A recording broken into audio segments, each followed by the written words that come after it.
European Tour players have much to smile about these days, and Colin Montgomery's no exception as he bids for his 23rd Tour win. And a smile is never far from El Gato's craggy features. Romero's in the hunt.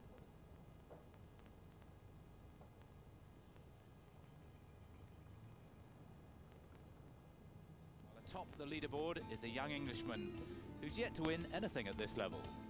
Brian Davis. Who sounds more like Liza Doolittle than Henry Higgins.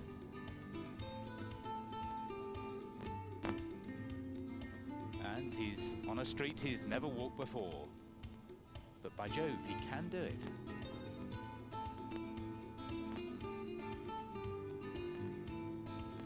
My name's Julian Tutt. A warm welcome to the final day of the Peugeot Spanish Open amidst the corks and olives of the PGA Golf de Catalunya. This is the 6th oldest tournament in Europe, dating way back to 1912. One of the great pioneers of the game, Arnaud Massy, claimed the first of 3 Spanish Open victories. It's been a happy hunting ground for other major winners, Open champions like Max Faulkner and Peter Thompson. The great Argentinian, can Romero follow in his footsteps? Arnie brought his army and conquered. Seve's first of a hat-trick. Langer won twice at El Sala, while it was a springboard to greatness too for Nicolas Faldo. The world is a much smaller place now than when the Cabot brothers set sail from Cadiz to uncover the new world, and golfers from all around the globe have come to the ancient and historic Catalan region of Spain. The beauty of Barcelona is a mere drive and 3-wood to the south, a monument to days of empire and armada, while the smaller but equally attractive Girona is but a pitch and putt up the road.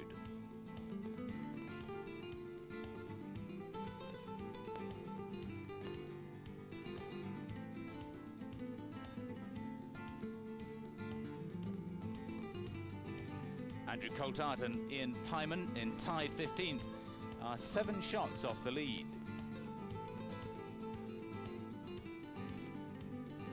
But in 8th place, Garcia is only 5 behind and frisky for action. Monty's 3 behind with some novices ahead. A great test awaits for Brian Davis, the leader by 1 going into the final round.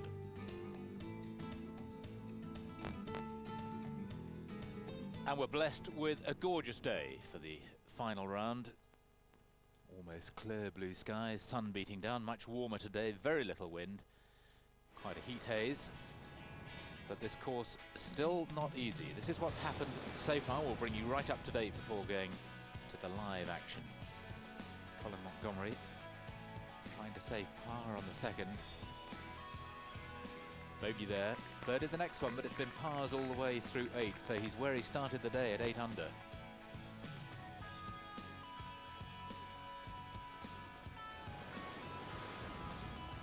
Brian Davis found the bunker on the second, 387-yard par 4, had this to save his par. Does a better job.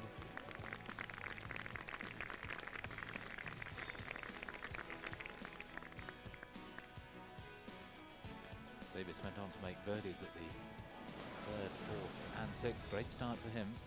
But Sergio Garcia, not quite such a happy day. Tee shot at the par 3 5th.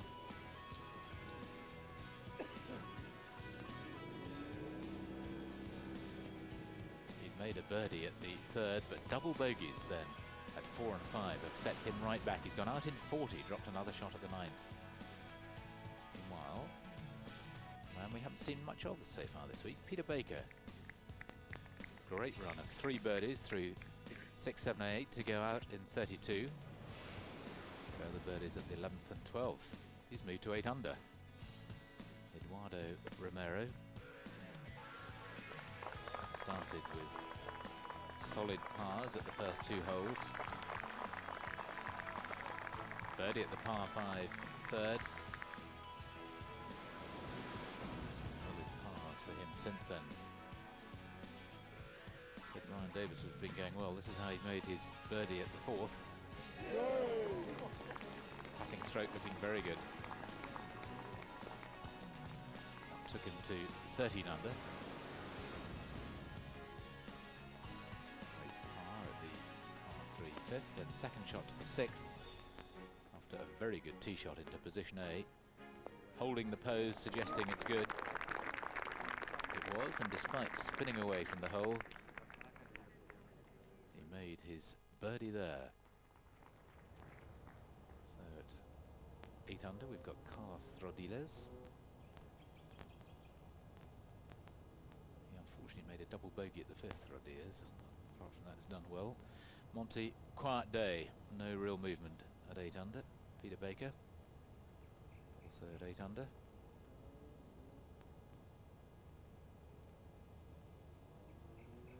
Marcus Breyer, Austria's #1.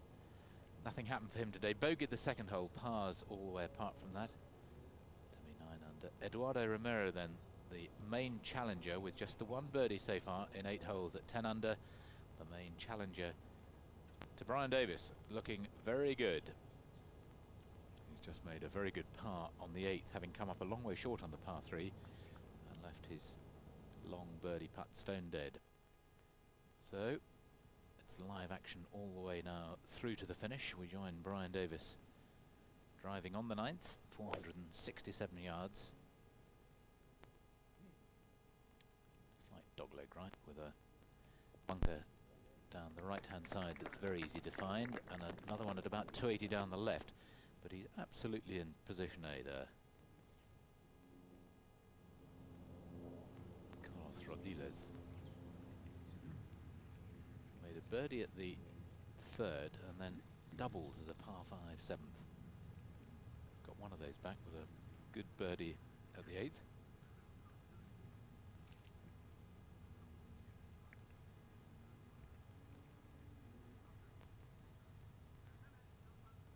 Rodiles to stay at 8 under, level for the day.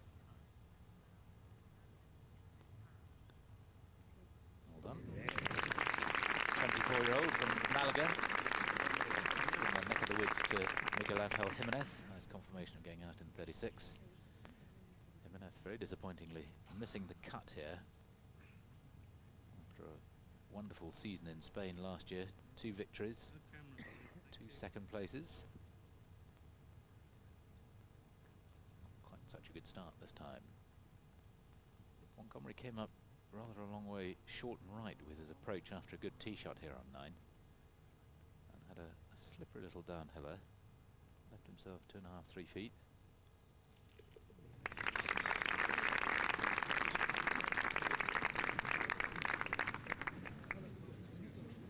And that's the sort of card that with Montgomery normally tells you things just aren't happening. He didn't get the quick start that he likes to get when he's a few shots behind. Starting the day 3 behind, and he's now 6 behind, thanks to some very good play from Brian Davis. Gary Evans too having a much better day today, because he had that nightmare if you were with us yesterday. Well, he's gone out in 33 today, birdies at the 3rd, 7th and 8th, and another one at the 12th. He just had one of those horror days yesterday, playing with Colin Montgomery when everything went horribly wrong. Andrew Coulthard went out in 37, but has just made an eagle at the 12th to add some respectability, to go 1 under for the day.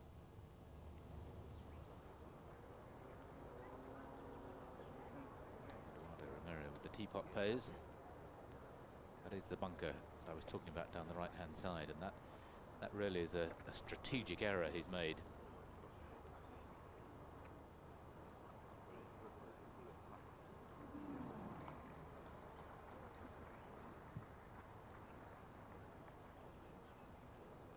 Got 207 yards left to the pin on quite a steep upslope.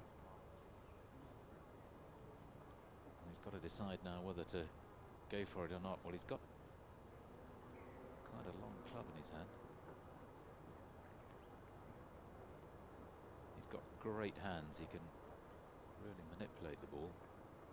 No, he's just going to lay up. Very sensible. Try and get into that perfect position where he leaves himself at whatever his favoured yardage is. That's what they're looking to do when they lay up. If it's 60 yards, 75 yards, 90 yards, whatever it is. Every pro will have probably 2 or 3 distances where they're really comfortable, maybe one in particular. They can hit a 3/4 wedge or a sand wedge. I saw Brian Davis is right on that red spot, which is one of the yardage markers. He's got 205 yards, 3-iron, and he's tugged it.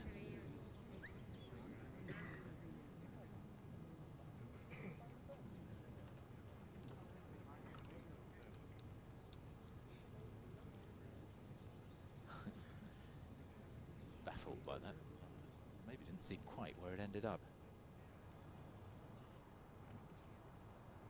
And Marcus Breer, which is the correct pronunciation, having checked with him. I'm afraid I was guilty of calling him Bry yesterday. Being a good Austrian, it's Breer. He's got 202 left to the pin. 4-iron for him. He's got it on a good line if the length is right. Yeah, it's very good.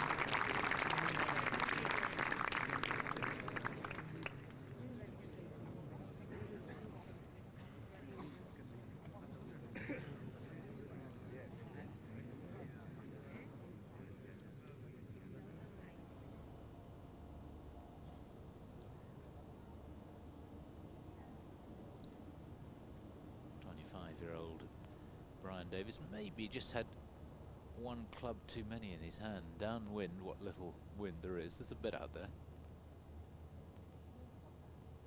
Possibly he's turned it over a fraction as well, and has therefore, I think, gone long.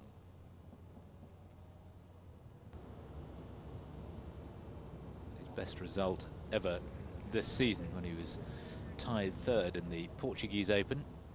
Picked up £31,000 for that. Very much on an upward learning curve.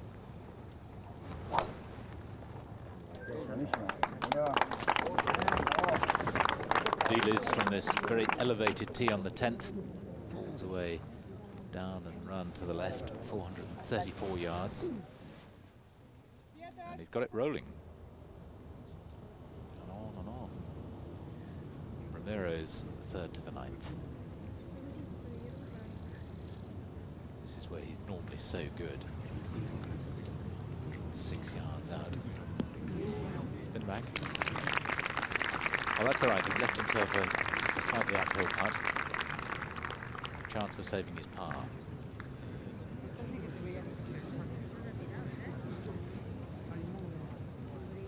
And with one man in front of him, Brian Davis, possibly in a little bit of trouble. Certainly doesn't want to do there is drop a shot. Montgomery needs to make a move.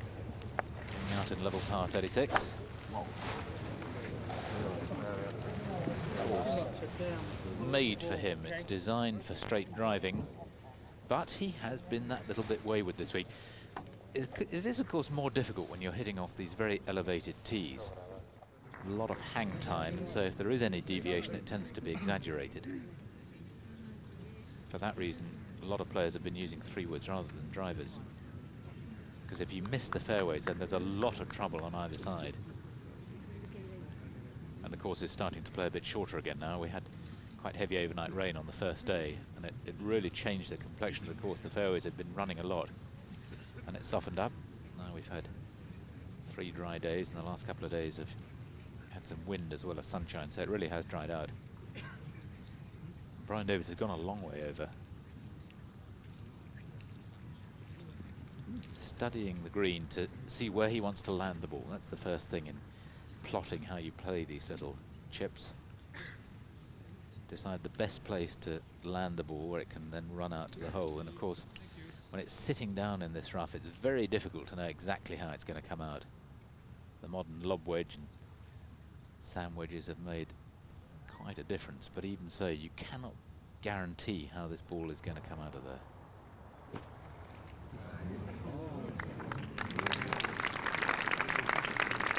Bound to be some release when you catch that much grass between the ball and the club face.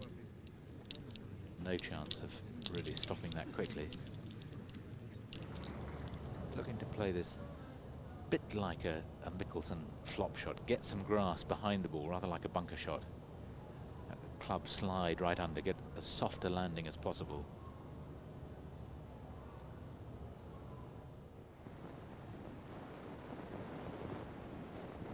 Gary Orr on the 11th. Out in 37, he had a double bogey at the par 5 third. Lying in 8th place at the moment. What a little pin position today, and that's a lovely shot. There's water just beyond the green. Too soft. The Portuguese Open, of course, this year, one of 8 first-time winners on tour this year. Brian Davis on course to become the 9th.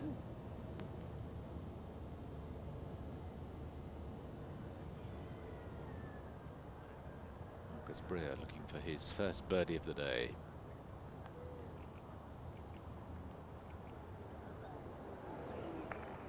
Putted beautifully yesterday. In fact, he played very well all round, but on the odd occasion when he did get in a bit of trouble, the putter got him out of it. Maybe that little bit of magic is missing today. 31-year-old missed the cut in 5 of his 9 tournaments this year. Best of tied 7th in Madeira.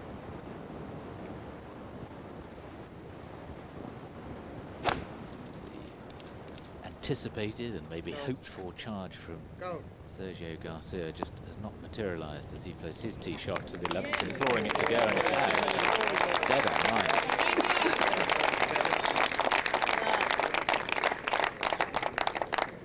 He was just stopped in his tracks by those back-to-back double bogeys. Great crowd out on this holiday weekend, long weekend. Brian Davis to save his par. Ooh, he really went for that. Now, he really doesn't want to make double. That would be a serious tactical error.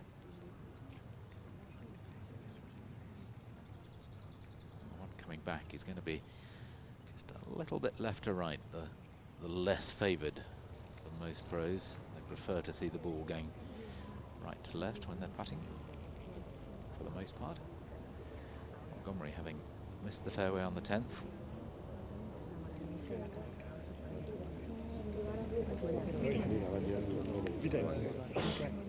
Missed the green as well, and it's starting to get a bit ragged for Europe's number 1. Some frustration creeping in, maybe. Romero to save his par.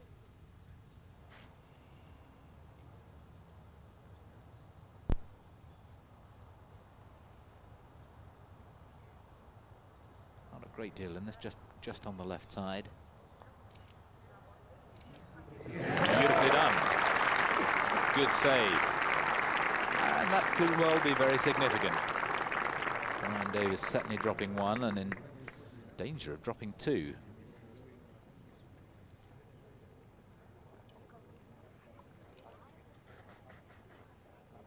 Hasn't won on tour since 1994, Romero, the last of his 6 wins, coming in the European Masters in Cross-Hercier. But inspired a little bit by Jamie Spence's win in Morocco last week. He said, well, if Jamie can do it, why not me? And why not indeed? He's still a very good player.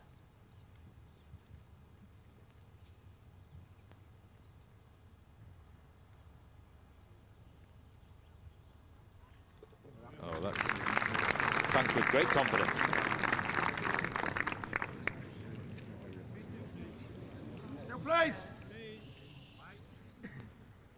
Crowd tending to move away, as so often happens before Marcus Breer has finished off.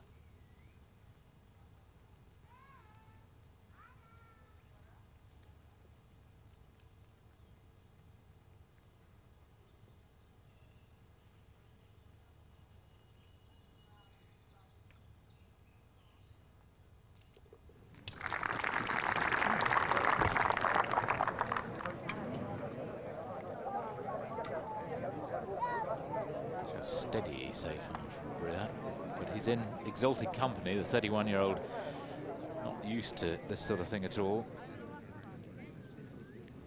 Finished third on the Challenge Tour last year after a couple of runner-up spots and 3 third places to secure his full card on the tour this year.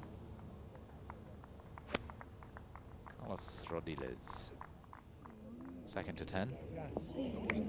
Spin back. Very good.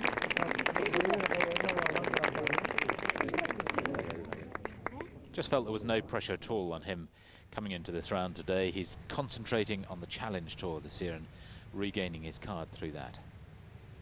It was a fine tee shot from Orr to the 11th. Unable to convert. Garcia will learn a little from that on a very similar but shorter line. I was watching that with some interest. You saw him just going into spot his ball there.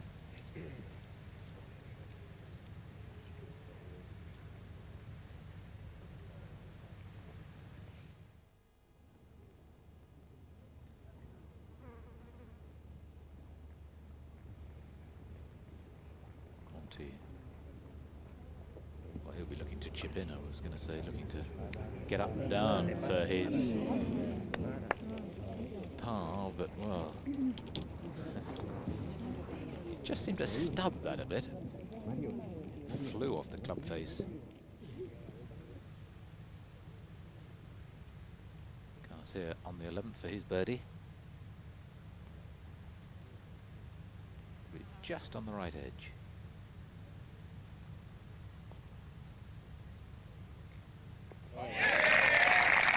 Big advantage for him to see Gary Orr's putt,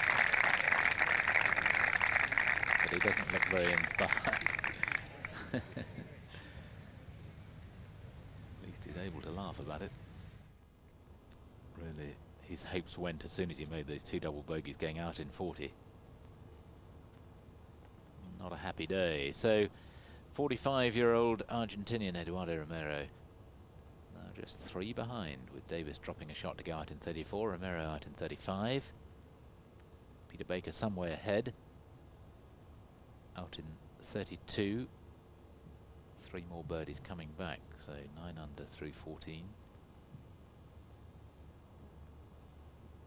Looking at the moment as though the winner is going to come from one of those top 4. Certainly Monty's going to have to find some inspiration fairly quickly. He's in danger of dropping another shot on the 10th.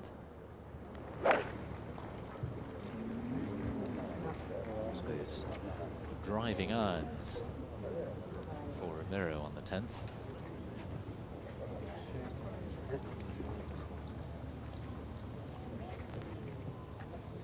Could you stand still, please?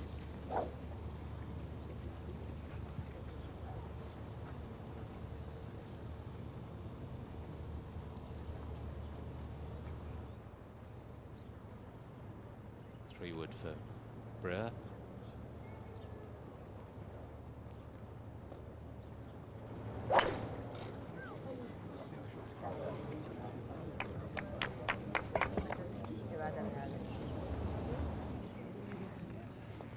It's down in Montgomery country.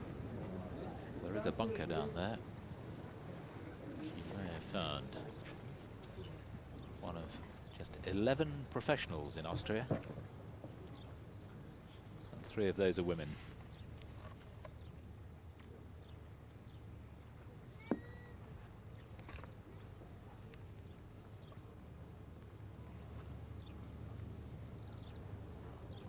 Could you stand still on the right place?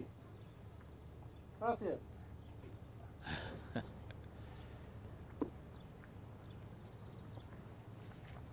Caddies are fluent, you know. Multilingual.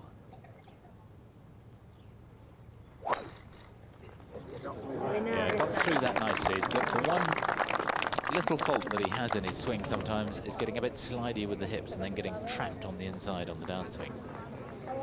There you saw him clear his left hip nicely. The result is the ball well down the middle of the fairway. 25 yards on and 9 from the left, so in an ideal world you want to be more down the right hand side, but he'll be fine from there. 99 £99,000, very nearly. 98,988. First prize here, which would do Brian Davis no end of good. He's currently 29th in the order of merit, having won £74,000. But he's cleared his head now. He's had one or two problems off the golf course in the last year or two, which has sometimes distracted him from his main aim. Those are all behind him now, and he's a very determined young golfer. He's starting to think in terms of playing a season or two full-time now on the European Tour. He was thinking about playing in America. He tried to get his card last year, missed by one at the final qualifying on the US Tour. And ultimately, that's where he'd like to be. He's got a base in Florida where he goes and stays with his coach, Tony Ziegler, son of former tour player Larry Ziegler. No photos, please. Okay. But now I think he's beginning to think of himself in terms of being a top player and would like to be around in Europe over the next 12, 18 months with a view to trying to qualify for the Ryder Cup. Carlos Rodiles is not out of this.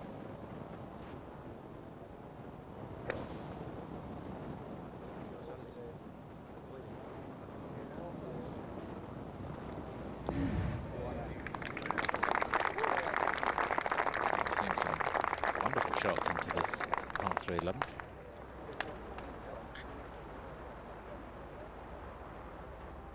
Montgomery missed the putt coming back on the 10th, so it's another shot gone for him. Now down to 7 under, 1 over for the day. After what was for him a really rather ham-fisted chip across the green.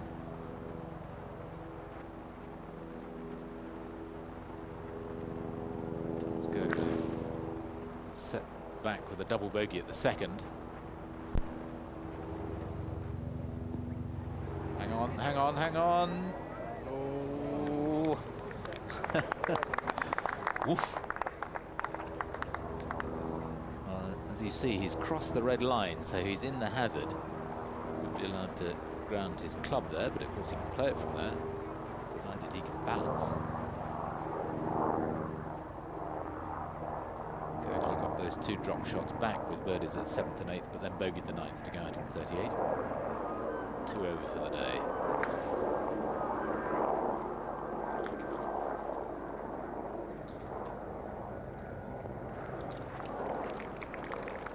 As usual, Monty almost exactly hole high, but for him I think a little bit of a push.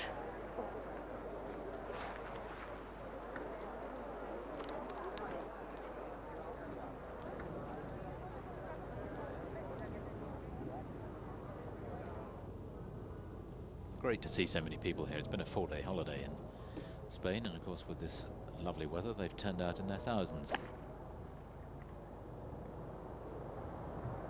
They're second to the 10th.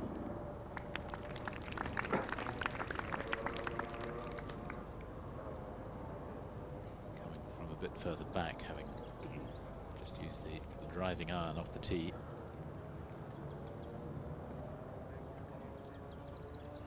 Brewer at least didn't go in the bunker, and in fact he looks to be lying okay.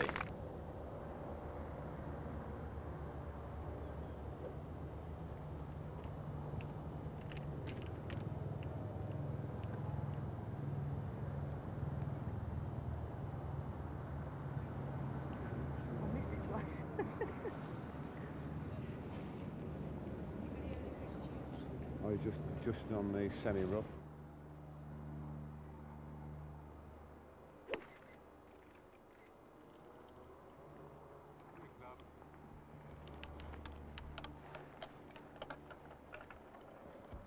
Just finding the front edge. He's going to need that fine putting touch. This was Brian Davis's second shot yesterday into the 10th. From a not dissimilar position, he'll be hoping for something along those lines today.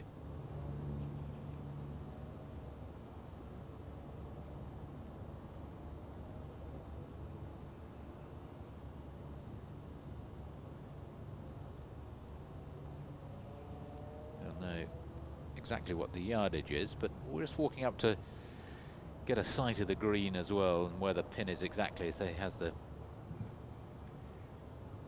good visual image of it all.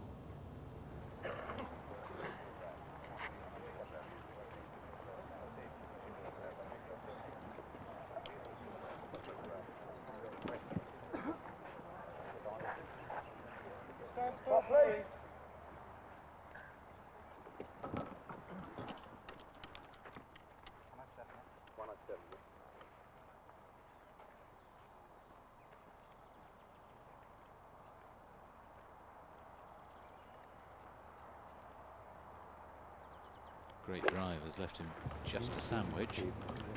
He's looking to land it. Oh, I was going to say land it just to the right, but in fact he's hit it with a little bit of cat spin. Taking away from the pin. Nonetheless, another birdie opportunity. He really is looking very good. Peter Baker, no.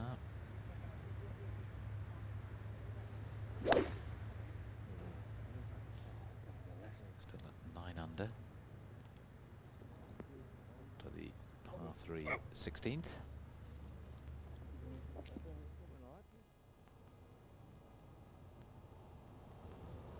Good 35-footer for birdie left.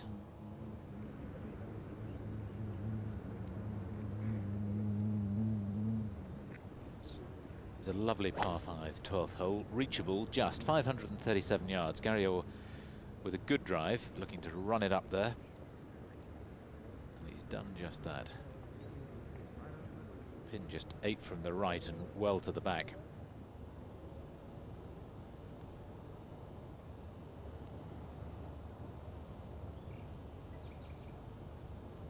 (7,205 yards). Pretty equal split, 3,500 going out, 3,600 coming back. Both halves of par 36, 2 3s, 2 5s on each half. And a really fine layout designed by Neil Coles and Angel Gallardo. Coles primarily responsible for the design and the layout, and Angel Gallardo then has supervised its construction and made sure that it's reached the very high standard that it is now. They played here, of course, the Gene Saracen Open in October last year, just 3 months after the course had opened, and it was still a little bit immature then. There wasn't too much growth, but it's come on dramatically since then, and rather more difficult as a result. The rough has really been grown up. The back 9 with 6 of the hardest holes. The 2 9s have fluctuated a little bit over the course of the 3 days, but the back 9 will be a little bit more difficult now, although the 15th is the easiest hole in the course. Magnus Breyer, good lag putt, will have that to save his par.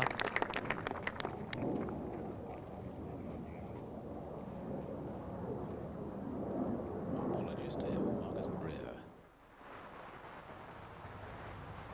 Gugler didn't get a stance there, all right.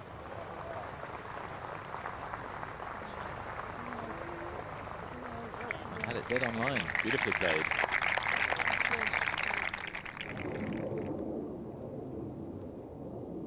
Rivera is going to chip for his birdie.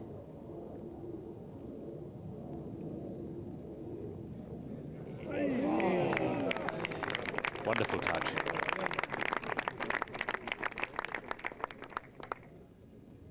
He's a player who's often there or thereabouts, but as I said, he hasn't won for 6 years. He's had a couple of third places this year. He was tied third in Qatar in those very difficult conditions on a good tight golf course.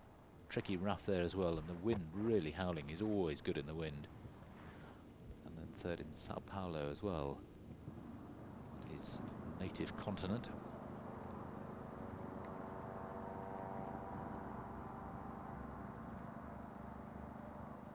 Peter Baker, long birdie putt across the 16th. He's got to be looking to pick up birdies really at the last 3 holes to have any chance. Oh, yes. I think he thought he might just have undercooked that, but it had a couple of rolls left in it. Well, he's still got a chance, but 17 is a tough hole, and 18 is not a gimme either. But Brian Davis is making it very difficult for everybody with another birdie on the 10th to go to 14 under. And if he keeps playing like this, it doesn't matter what anyone else does. 4-shot lead once again. Baker now in a share of second place with Romero at 10 under.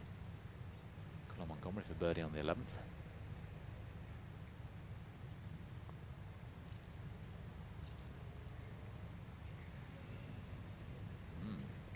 Well, maybe he's come out today determined not to leave the ball short, which is what he's been doing somewhat uncharacteristically on a number of occasions over the first 3 days.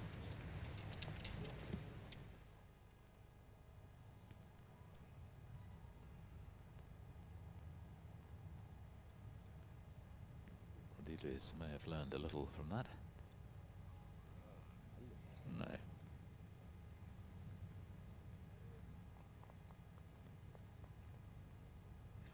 He played in the Gene Saracen Open here last year, finished 10th.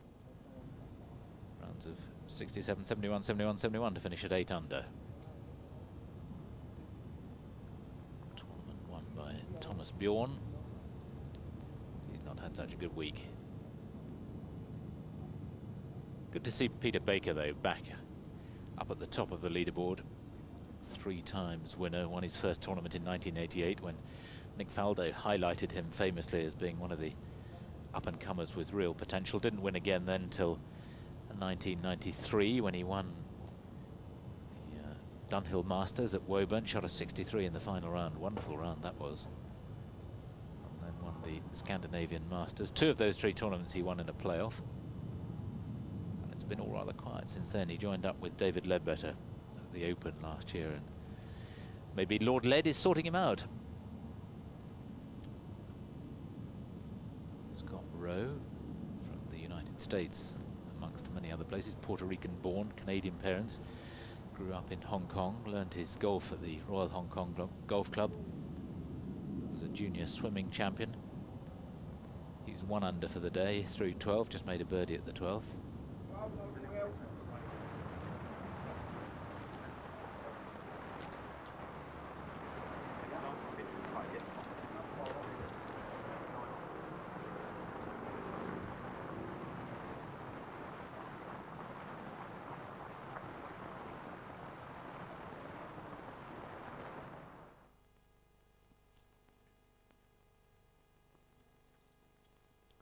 .89 yards, the 11th, but quite severely downhill.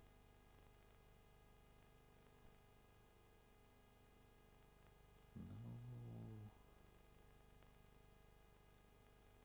That's the weakness, when he just slides into it a little bit, and then if you don't, you're aware you're doing it and don't release it, you tend to hold off, and so it'll be weak right. The alternative is that the hands try and catch up and then you flip it over. And you might just be able to hear in the background the sound of those domesticated Chinese geese that inhabit the lake around the 11th. Which Roger Chapman, who was in a couple of days ago, if you were listening, was very concerned about. He said they were very aggressive.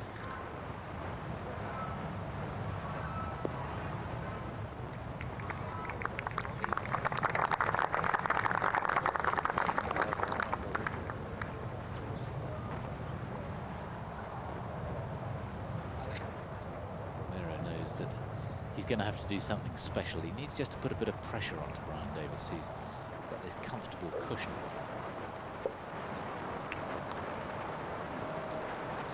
I don't suppose Breer particularly has thoughts of winning, either coming into the round or now, but he'll really be intent on getting a top place. If he can get sort of top 5, something like that, would be a long way towards securing his card for next year. He's already won £31,000. 70th in the order of merit.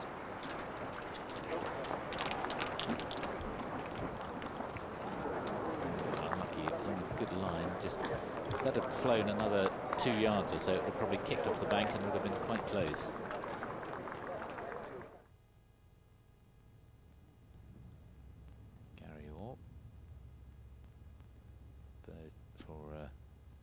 sure this must be a birdie putt because we saw his second shot coming up quite a long way short.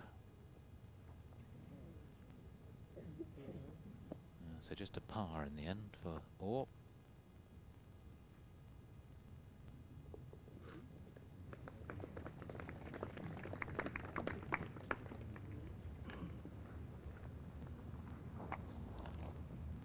He was going along very happily until he had a double bogey finish at the end of the second round, which could be quite significant at the end of the day. There are the aforementioned domesticated Chinese geese have been imported for a little decoration, although I think the golfers are not too excited about it. Could drive your crackers.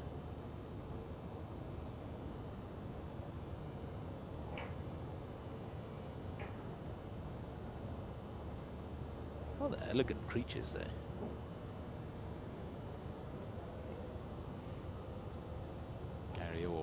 The top man playing here in 5th place in the order of merit with £183, courtesy to a large extent of that win in the Portuguese Open at Penina. Montgomery way down 32nd spot, going into the 12th with his 3-wood. Looking to move it just a little bit left to right. Right into the bunker.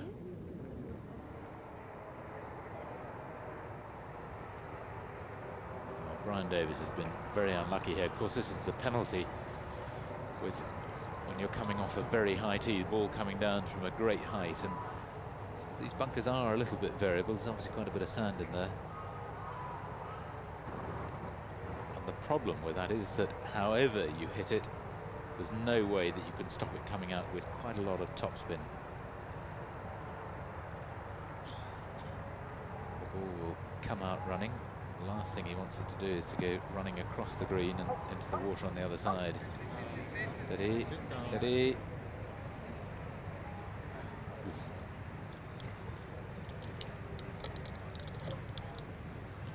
To get that close, really, you had to be landing it just in the collar of rough.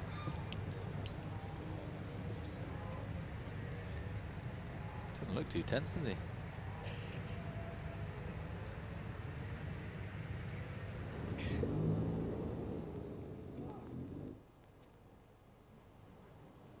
After his double bogey on the par 5 7s, Carlos Rodriguez keeping it together pretty well, coming in over the ancient cork tree to the next par 5, and oh, he's turned that over. That could be horrible.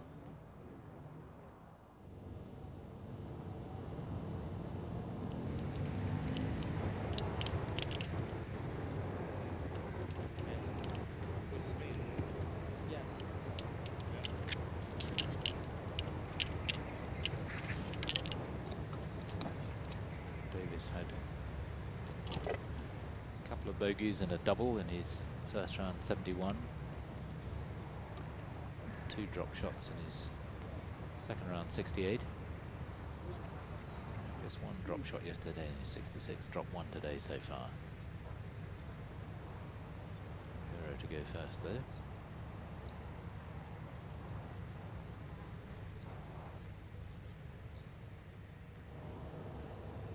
Steady start to the tournament with rounds of 70 and 72, then equalled the course record yesterday with a marvellous 65.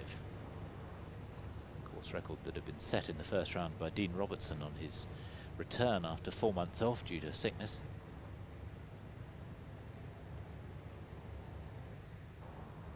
Didn't drop a shot yesterday.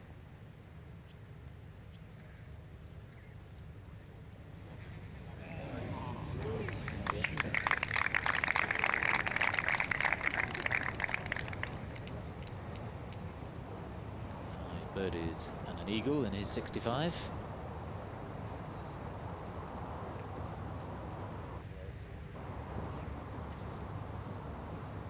very much the leader of the modern Argentinian band. Of course, Vicente Fernandez was the man who got it all rolling for the Argentinians. A wonderful success he had, but Romero has won 85 tournaments in South America, 6 on the European Tour, and has brought on a talented band of youngsters. He's been a great father figure for them. The likes of Angel Cabrera and Jose Caceres. Gonzalez.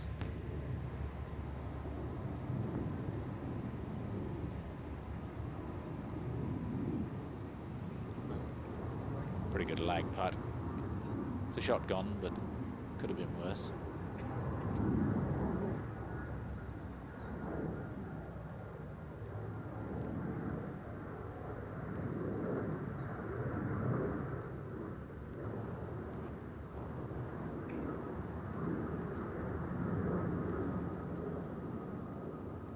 Nearby Montene hills in the background, and then a little bit further away up towards the French border, the magnificent vista of the Pyrenees, snow-capped even now at the beginning of May.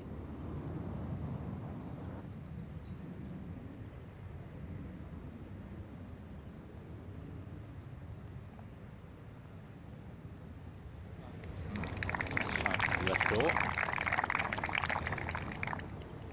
It's May, of course. May Day, the 1st of May. It's May, it's May.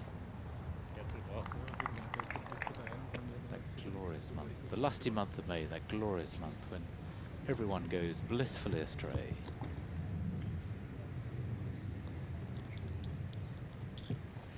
Well, if you live in Camelot, they do. One shot gone for Davis. Back to 13. Baker and Romero at 10 under.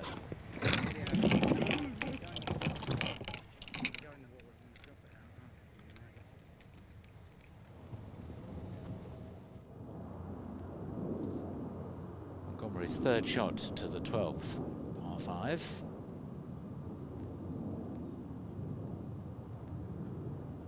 Wasn't actually in the bunker, just on the upslope. He'll be cooking inside. Nothing's happening for him. Sheer frustration.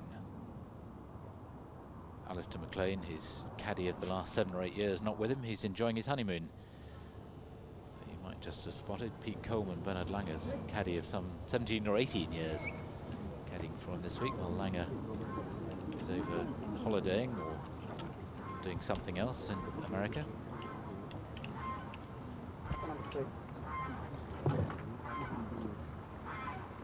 Good bird's eye view of the 12th. Stand still, please.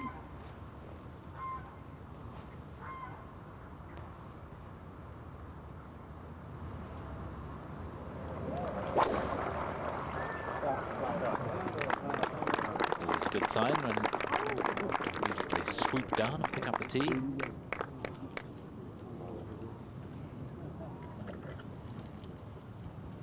See why he's called El Gato, the cat. Lovely lithe action, even at the age of 45.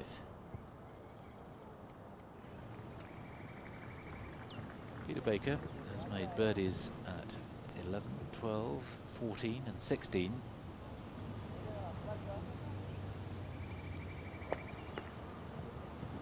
If he could perchance pick up one more birdie on the way home, a score of 11 under, well, at least is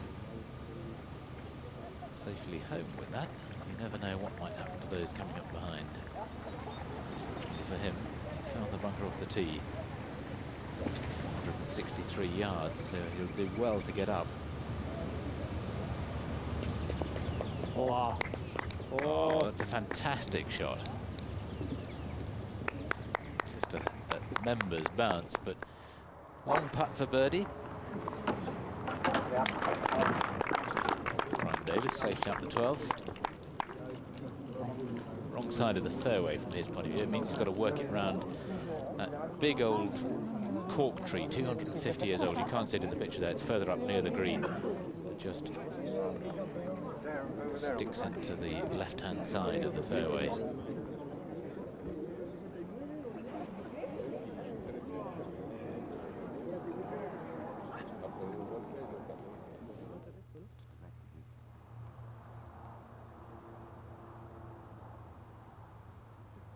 Dealer's in danger of dropping another shot here on the 12th.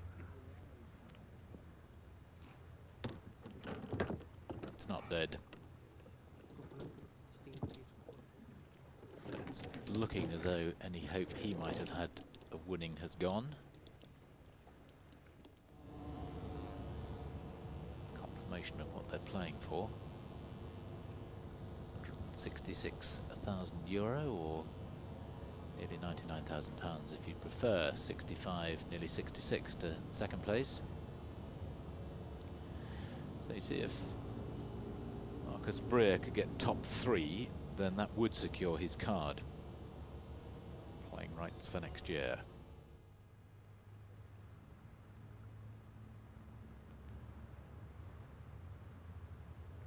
Montgomery was playing here to try and boost his confidence, get a good result.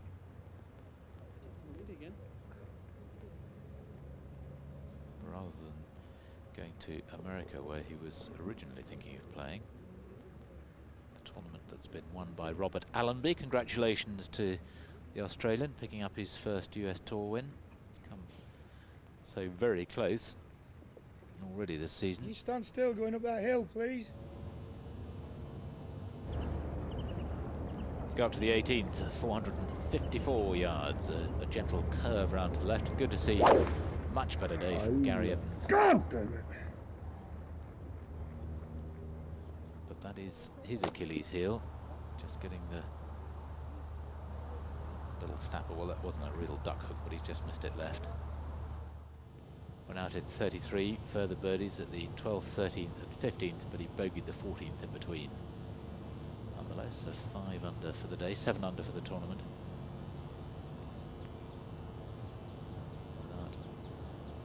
Horrors that he went through yesterday, he really would have been a serious contender. Started with a 70, 67 in the second round, and then 77 yesterday when he started double bogey, bogey, par, double bogey, bogey. Absolute nightmare. Did well to come back from that. Went out in 42, came back in 35. 9th hardest hole, the 18th. Averaging just over par.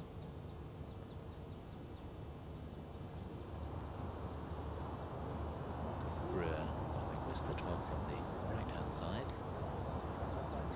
Won't be able to get up in 2.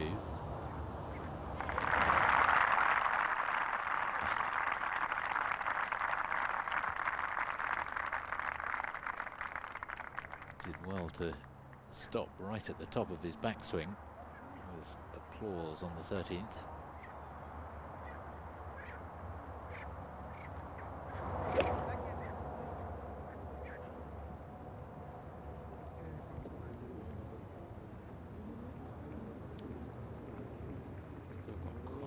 To go with his 3rd, and he's going to have to go over the cork tree.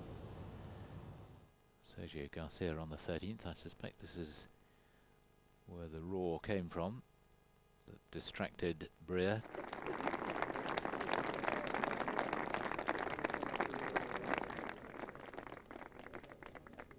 It's starting to get a little roll going now, but too much damage done.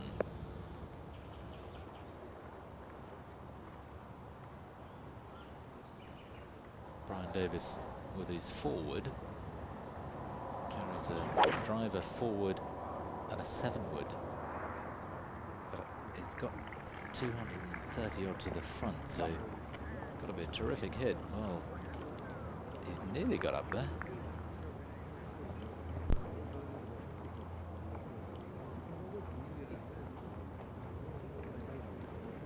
Somebody pointed out when we were chatting on the range yesterday, he carries a maximum 147 if you happen to be a snooker player.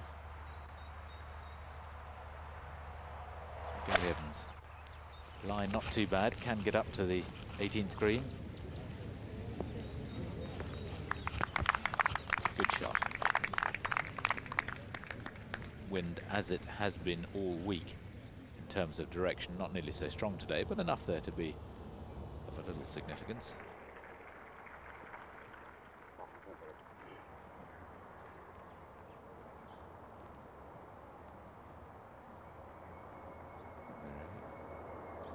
So he's got that driving arm out again.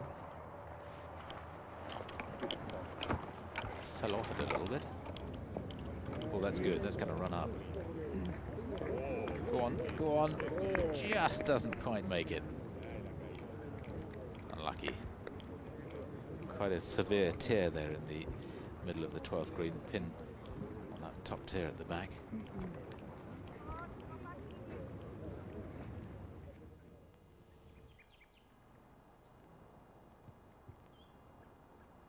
If he could make this putt and birdie the 18th, that would be very interesting.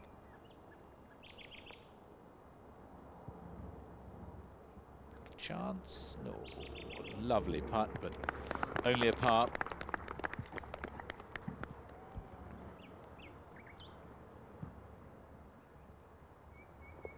He's capable of shooting some really low numbers, but you've got to do it on a consistent basis, and that's what he's not been able to do. We so often refer back when we see him to that great year in '93 when he had the 2 wins and played in the Ryder Cup at the Belfry as well, when he had one of the great putting weeks. His putter was red hot that week. Absolutely fantastic play with Ian Woosnam, and they were superb. Won 3.5 points from memory. He'll be looking forward to going back to the Belfry for the Benson Hedges in a couple of weeks' time. A Belfry that has changed considerably since the last time they played the Ryder Cup there. It's been stiffened and it's obviously matured. Quite a few changes on the front nine especially, and to the long par 3 12th. Haven't seen it myself recently, but those that have say the course is in marvellous condition.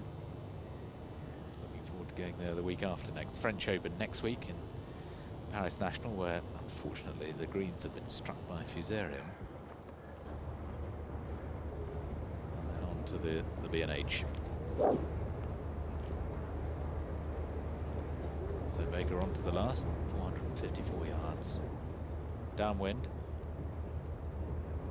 Got the driver out. Aggressive move.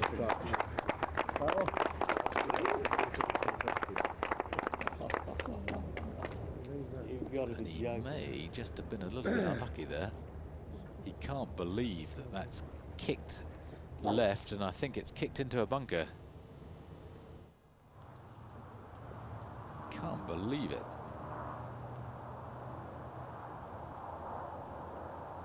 Marcus Breer from quite a long way back, having to go over the cork tree on the 12th with his third shot. Oh, what a beauty. What a beauty. Gimme for birdie.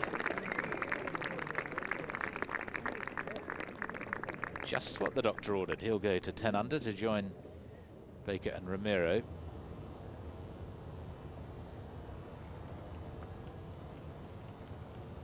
Yeah, that was 162 yards from Breer, probably with a 7-iron.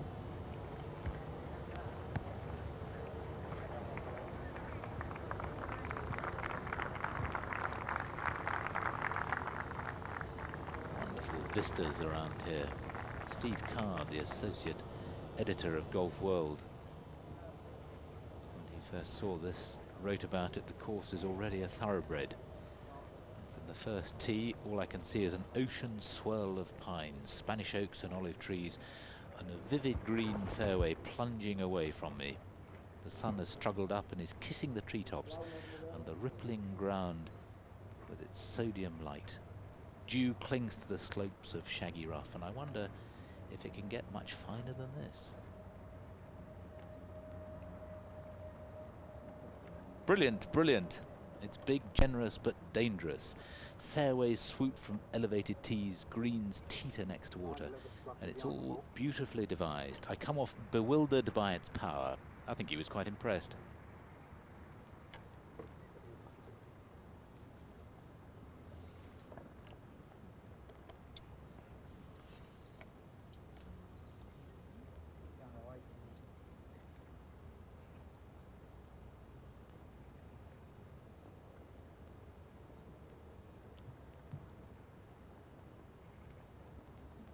Already had 3 top 10 finishes this year. Just the one miscut when he was in Brazil. First tournament that he's played since the Sao Paulo tournament the week before the US Masters. Stayed over at his base with Tony Ziegler in Florida. Got some good warm weather practice. He just loves it over there. Loves these sort of conditions. No surprise really that he's doing well this week. Quite an American style course. Bent grass greens.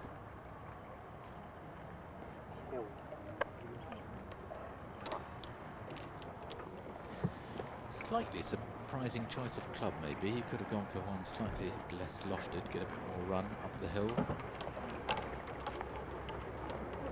Just all depends what you're comfortable with. Some players will hit virtually every chip using just a sandwich and adjust the loft.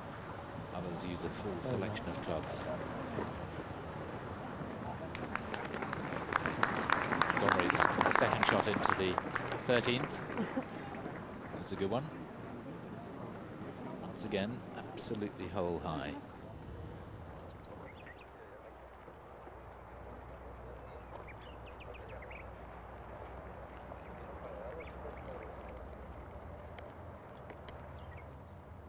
Dissimilar line from Romero to the one that Davis had, but he wouldn't have learned much from Davis's shot.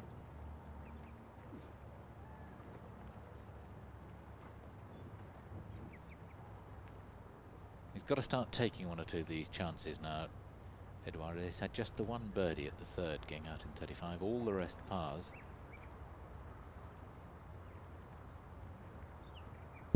Needs to apply a little bit of pressure.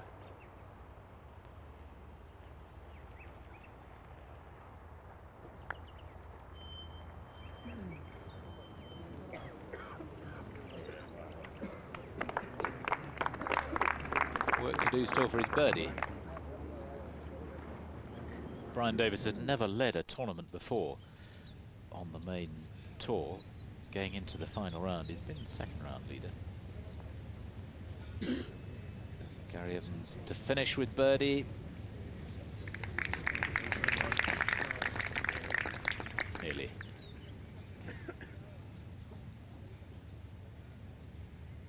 Taps in to come back in 34 for a 67 with just the one bogey, and at least he can go home feeling rather more happy, moving up into a share of 6th place for the moment. What a week it would have been if even if he'd just shot par yesterday instead of that 77.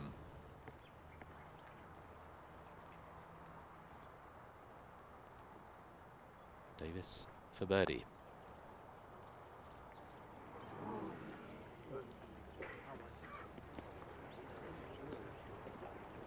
He ran out of steam rather towards the end of his round yesterday. Really had to battle to keep it together, and just signs that maybe there's a little bit of tension creeping in. It's starting to get a little ragged.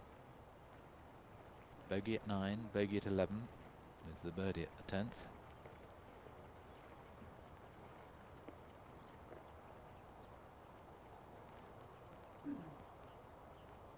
Marcus Brewer has already tapped in for his 4 to go to 10 under. Although not reflected yet on the leaderboard.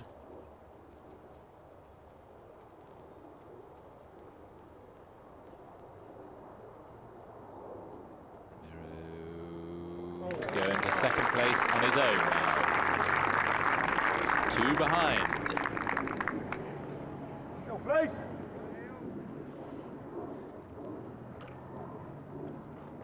He loves playing over here, just like Brian Davis, but perhaps for different reasons. He says he feels as though he's at home here. He's got lots of friends. Won the Spanish Open title back in 1991. Romero, that is, not Brian Davis, who makes his 5 in the end to stay the leader by 2. That victory in 91 was at the Club de Campo. Of course, this is the first time that most of them, certainly the top players, have played here. The first time the Spanish Open has been played here. They will be back, that's for sure. And Peter Baker was unlucky. 279-yard drive, but it just kicked left into that bunker. He's got a good lie. There's no reason why he can't get this up and get it close if he makes good contact. Seems to have done. It's a lovely shot. Chance of birdie.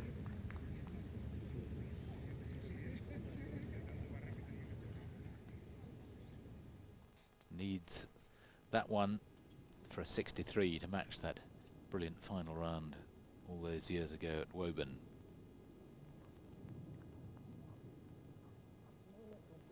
Montgomery makes birdie at last. Second of the day to get him back to where he started. And that's a somewhat wry smile. I think he's already acknowledged probably that this is not going to be his day. Sergio Garcia with a not very nice lie and a typical shot from the Wunderkind. Oh, he does play them, doesn't he?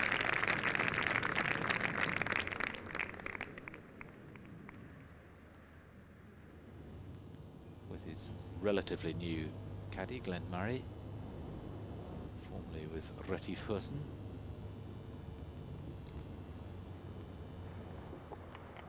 He didn't play this week. Stand still, please. No doubt preparing himself for the hot run of tournaments to come. I don't know for certain if he is playing next week. I've no doubt he will be, a former French Open champion. 399 yard 13th. 3 wood off the tee for Romero.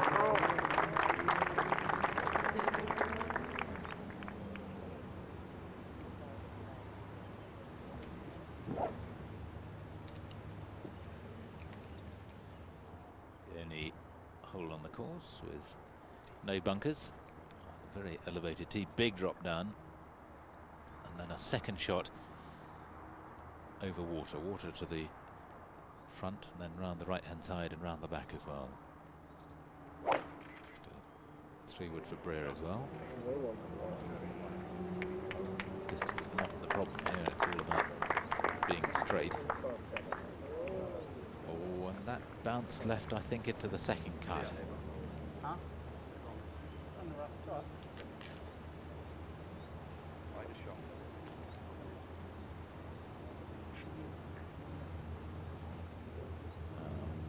I wonder how he's feeling. Yeah, his experienced caddy saying, just play the shot. He's probably getting a little bit excited now.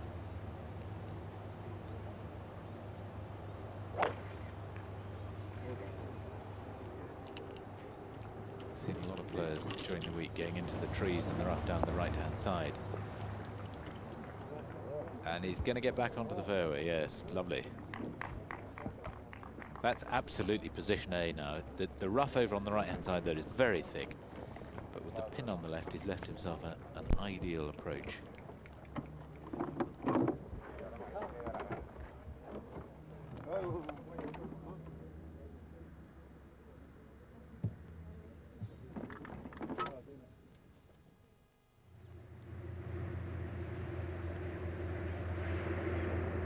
Shot for Gary Orr on the 14th.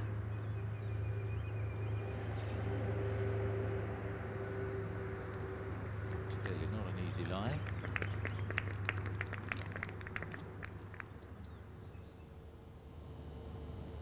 It's going to have a downhill putt there. The green slopes quite severely down to the front.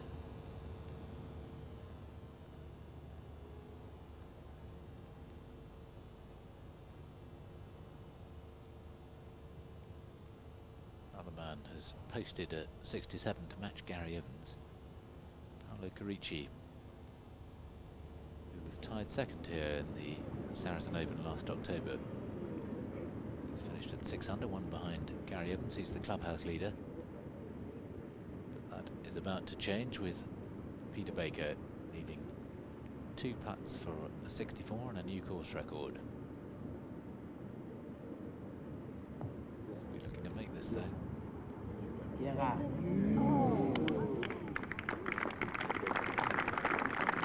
Looks as though he's found his putting touch though. Gave it a chance at the last 2 holes, but just couldn't quite make birdie. Still, they're 2 tough holes to finish, and that really is a superb round of golf. A new course record for Peter Baker, the clubhouse leader at 10 under. That's 3 behind currently but at least it's a score posted.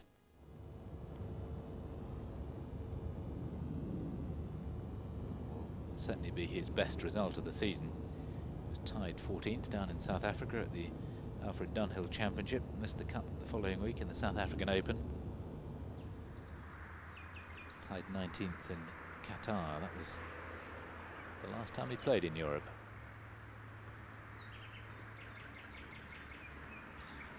Gary Orr with a tester to save his par here. See how much he's allowing. Not only downhill, but a big break from left to right as well.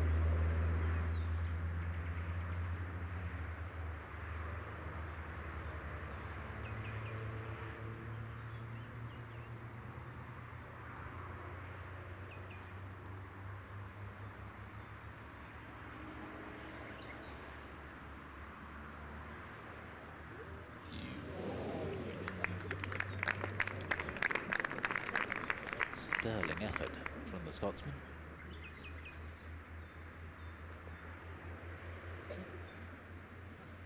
Actually from Helensburgh, but now lives down in Surrey in the south of England, has done for a while. Basing himself down in Weybridge.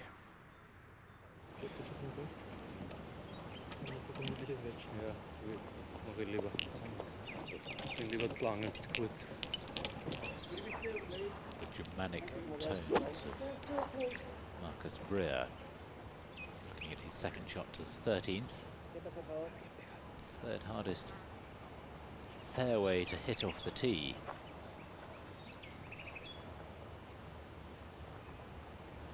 And he really has just been a bit unlucky there. Running into the second cut makes this shot much more difficult.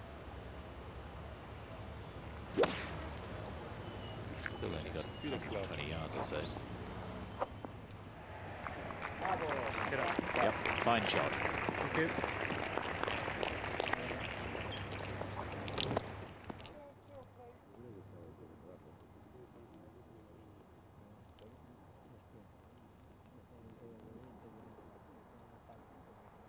Ramirez got an almost identical yardage, but obviously the shot that much easier off the cut grass.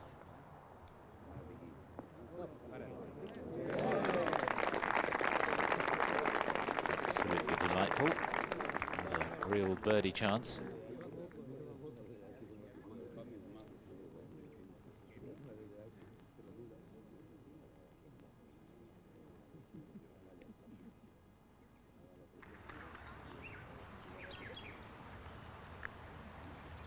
.6 yards for Brian Davis off a very slight downslope with his sandwich.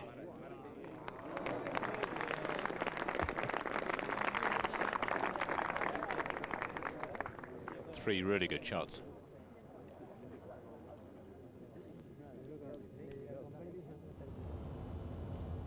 Sergio Garcia with a birdie putt on the 14th.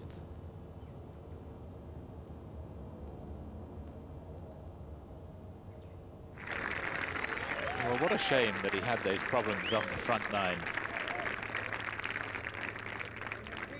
He's now got a real run going with birdies on 11, 13 and 14 to move back to 5 under. Now just one over for the day. At this rate, he'll be 40 out and 30 or 32 coming back.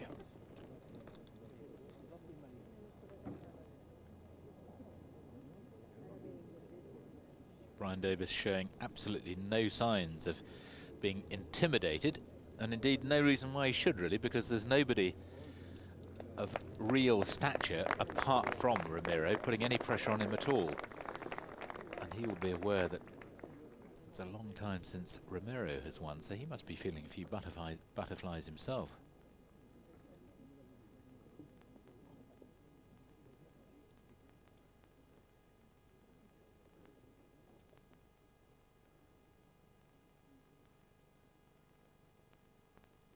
Montgomery now in not a share of, in 5th spot on his own at 8 under. So he would have to do something very dramatic over the closing 5 holes to threaten. Would seem to be between Davis at 13 under, Ramiro at 11 under, Peter Baker in the clubhouse at 10 under, and Marcus Breer 10 under 312.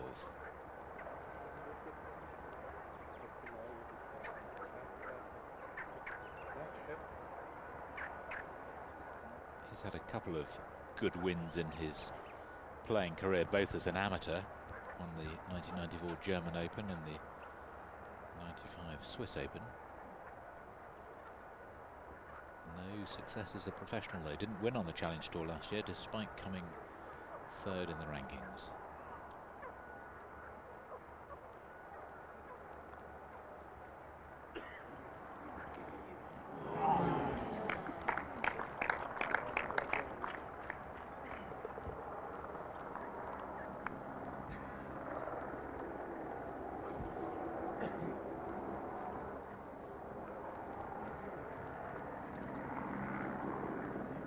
Lives in Vienna, lucky man. Plays at the Fontana Club, as you see advertised on his chest, just outside Vienna. This is Gary Murphy putting together a good little run to finish with. Another birdie chance at 18, having made birdies at the 16th and 17th as well. Finishing strongly at 6 under. Brian Davis pushed that. He looks immediately down as if it might have caught a spike mark or something, but I think that was just a straight push. Pity. Good birdie opportunity going wasted. And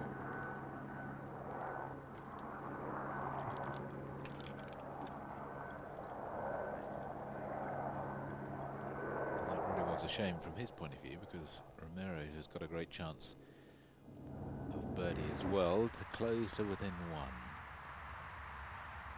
Second shot to the 14th for Montgomery.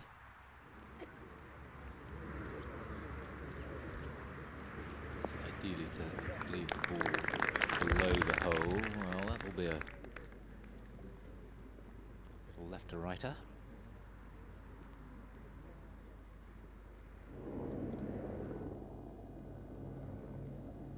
Now Romero for his birdie.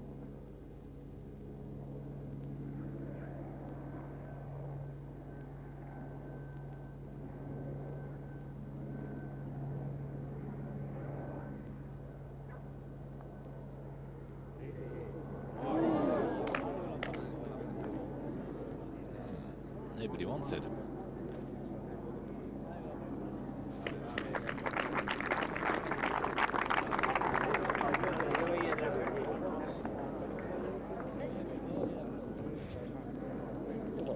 Generally, he's a good putter. If he has had a fault over the years, certainly in recent times, it's maybe when he's really been under the gun that the putting has let him down a little.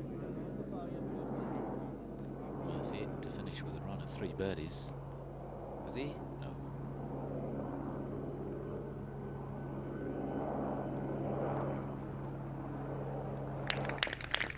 Nonetheless, that's a 68 to really move himself up the rankings.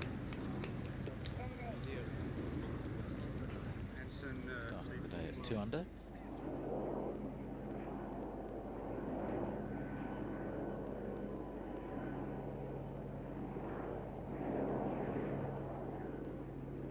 Gets onto the front page of the leaderboard. 6 under along with Paolo Carici in the clubhouse. After his 67, and Nicholas Fast 3 under for his round today with 2 to play.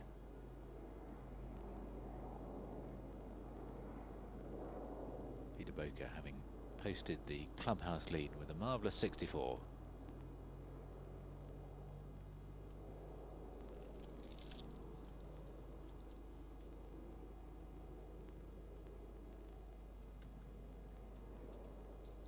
Carlos Rodiles starting to fall away, sadly. Bogeys at the 12th and 13th. Now 2 over for his round today.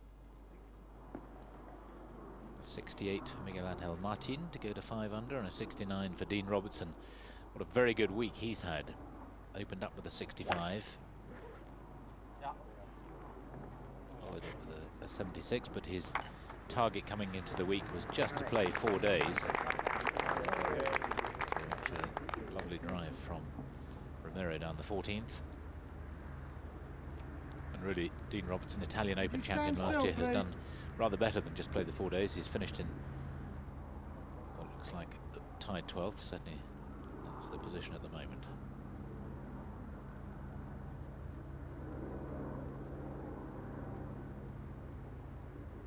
Marcus Breer out with the driver on this 446-yard hole.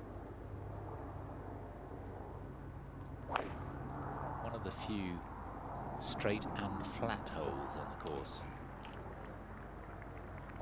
Flat in terms of elevation, although the fairway is almost links-like in that sort of crumpled design.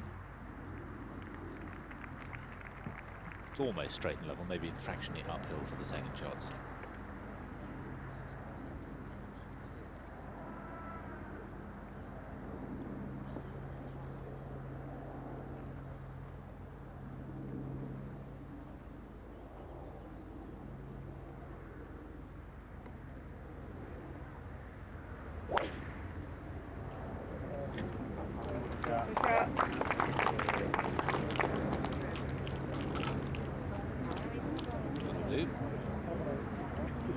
It's not the first time that Brian Davis has played in the final group in the last round. Indeed, he had the experience, interestingly enough, playing alongside Peter Baker and Tiger Woods in the final round of the Deutsche Bank TPC of Europe big money tournament last year, which of course Tiger Woods won. Start of his tremendous run last year. Montgomery, good effort. Tap in par.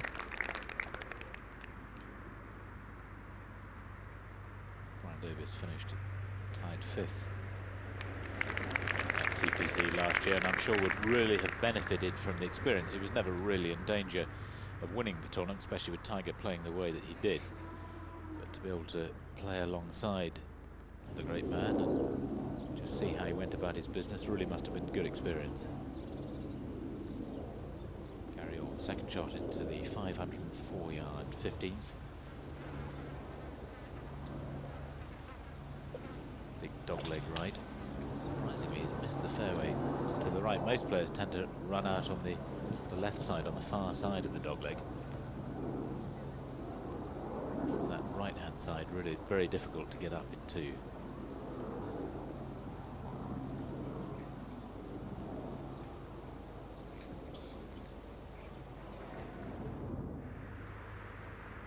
Rodiles, I was saying, rather falling away.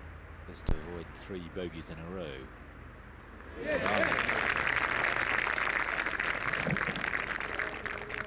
Stand still. Please, thank you. And whilst he suggested at the end of his round yesterday that he wasn't bothered, his main aim was to focus on the Challenge Tour. Of course, if he could secure a top 10 place this week, then he's automatically entered for the following week.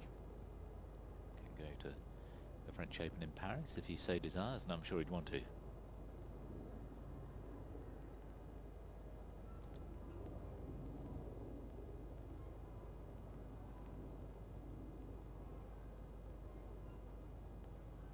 Lovely course. It's, I don't think I've heard a bad word really from any of the players. They've all thoroughly enjoyed it. Even Seve, who struggled greatly through the first 2 rounds before missing the cut. A little reprise of what has happened thus far. Birdie putt on the 16th for Peter Baker. Yes.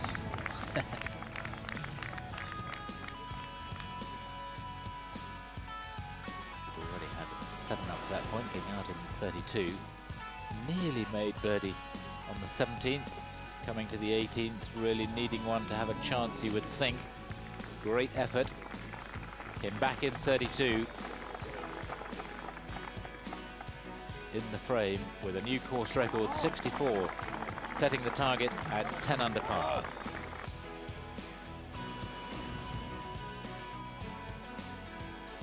Brian Davis went out in 34 with 3 birdies and a bogey. 4th birdie of the day on the 10th. To took him to 14 under par. Leader by 4 at that stage. But then found the bunker plugged on the par 3 11th. Shot out, went right the way across the green, nearly into the water. Bogey 4, back to 13 under.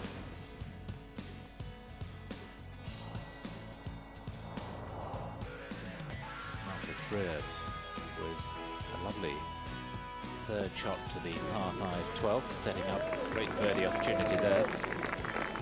She duly took to go to 10 under as well.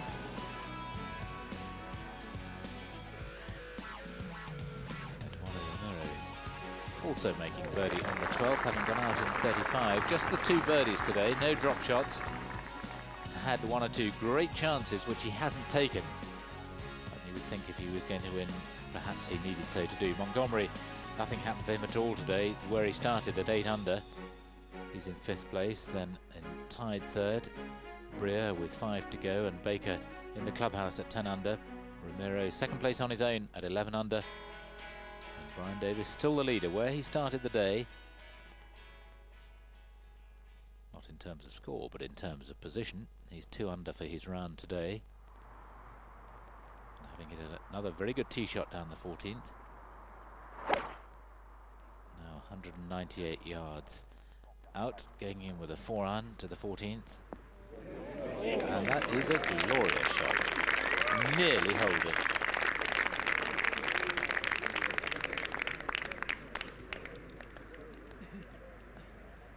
As though he's loving every minute of it.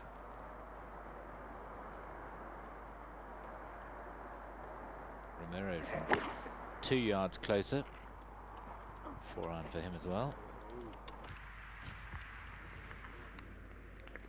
And that's pretty good too.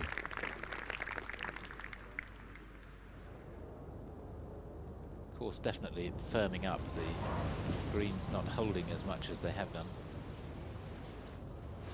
As though the good run has come to a grinding halt for Sergio Garcia. He's had to take a penalty drop here, so playing his 3rd on the easiest hole on the course. Calling for more Spanish magic. One up off the path. Well, it got riotous applause, but up in there? I think it did.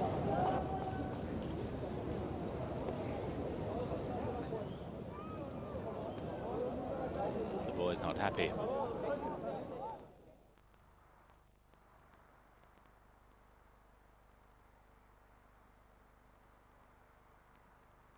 finally, Marcus Breer for 179 yards.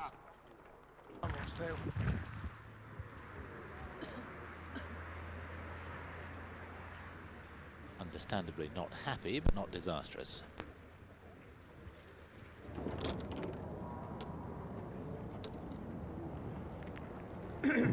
Anyway, now we're finished on the merits of the length.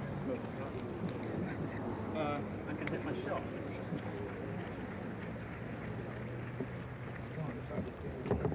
What?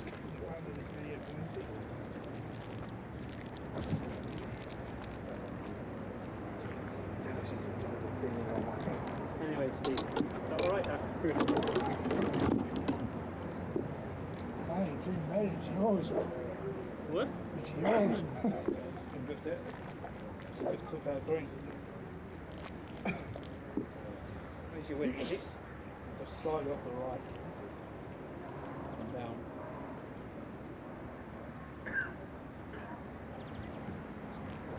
Monty in jocular mood, having been kept waiting on the 15th tee by the Garcia goings on. That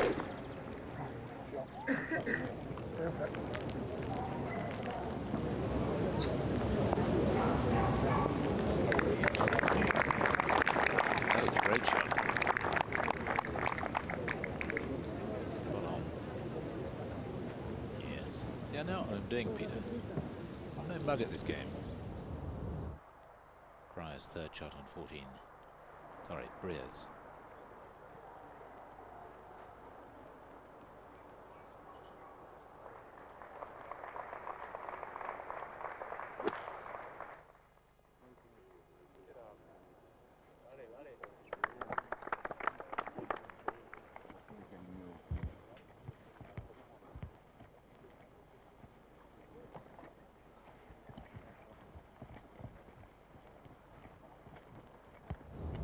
irritated shake of the head from Breer, and understandably so, because he's in a terrific position here. He just needs, really, if he can par in from where he is and stay in a share of third place alongside Peter Baker, that would be outstanding for him. Obviously, if he could even pick up a shot, even better.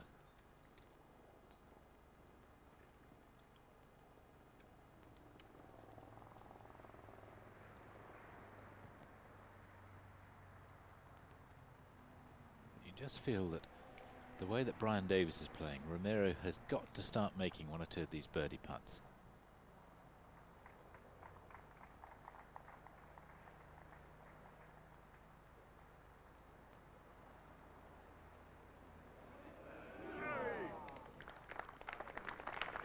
That one not easy, and that's pretty good.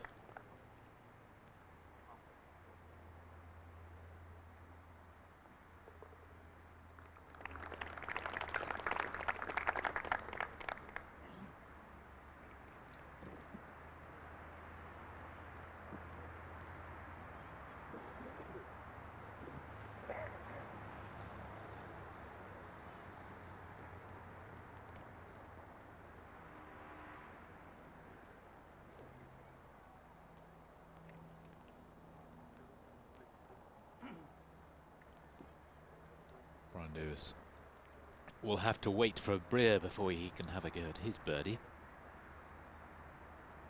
At least Breer's got an uphill putt here.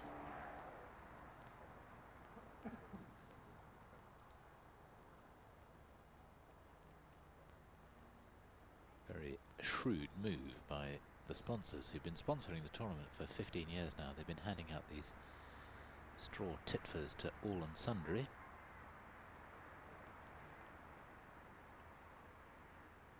Quite a big break from right to left.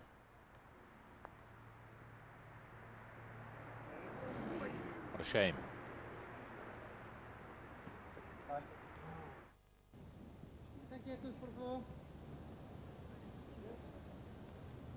Garcia's fourth shot on the par 5 15th.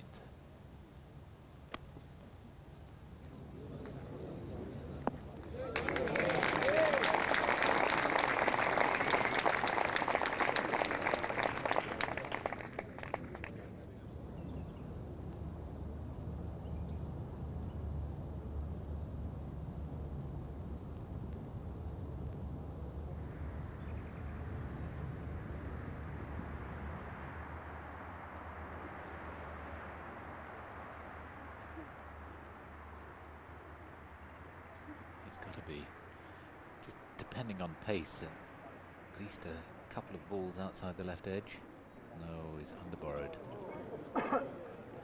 Seemed to putt that rather quicker than he normally does. Once he decided on it, it really didn't take very long to settle over it. Maybe just a sign there that he's getting a little bit jumpy.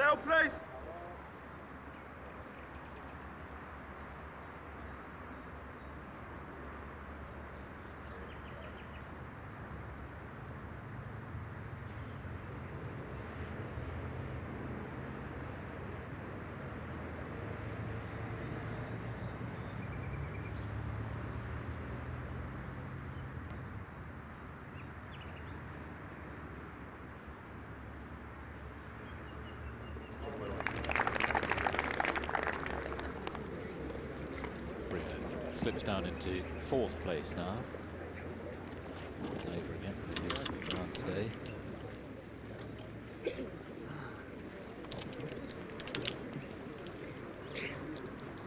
He spent quite a bit of time in Florida. I wonder if he saw anything of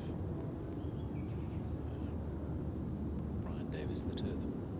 Spent quite a lot of time during the winter in Florida.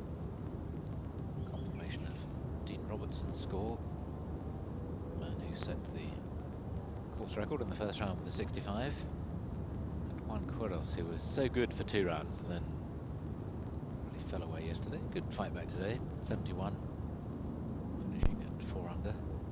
44-year-old veteran, not a regular on the tour anymore, playing here courtesy of his leading position on the Spanish Order of Merit.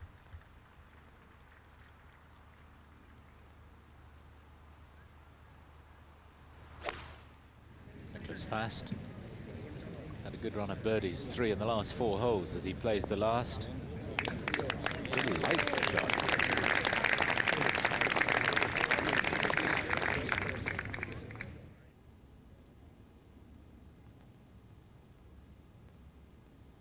Gary Orr with a birdie attempt on the 15th. Got him. Kept his concentration well. He really has been hampered a little bit by playing partners in this tournament. Probably not particularly enjoying some of the Garcia antics. Garcia a little bit lucky with his 3rd shot. It did go into the bank where we thought, but it hit a tree and came back out. So Reese was able to get a free swing at his 4th shot.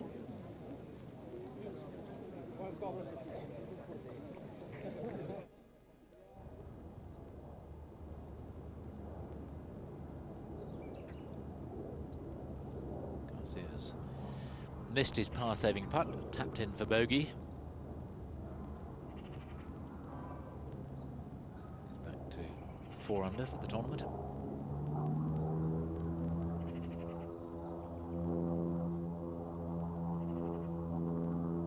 Gary Orr now threatening to become the #1 Scotsman up alongside Monty.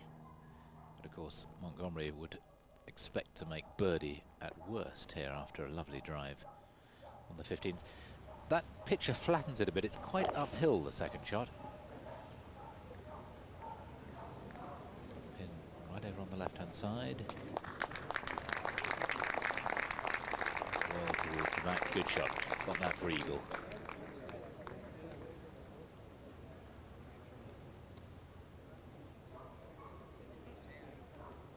Great day for flying.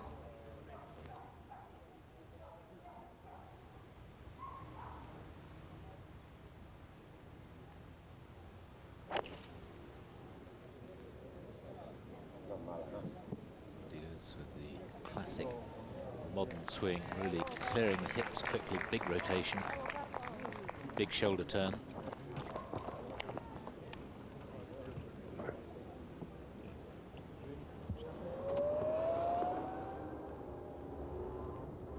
Potential, good player. Finished 162nd in the order of merit last year.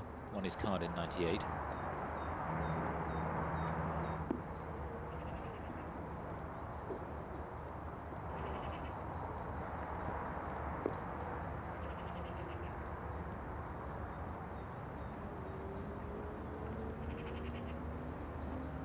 See that tree just on the right edge, the umbrella pine. Right edge of the dogleg at the end of the fairway as we see it there. That's at 270 yards. And especially in these warm, sunny conditions, the good drivers can carry that.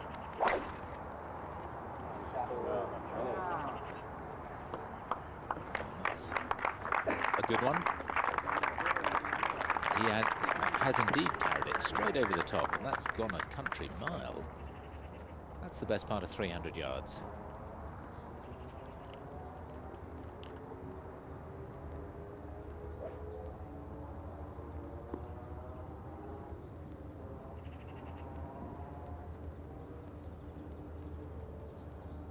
Davis gives this pink driver a good clatter. He's gone for the same line.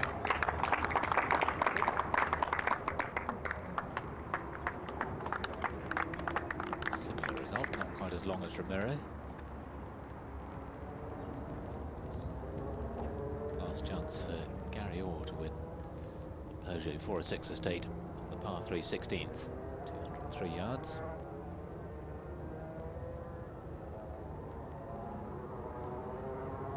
For him.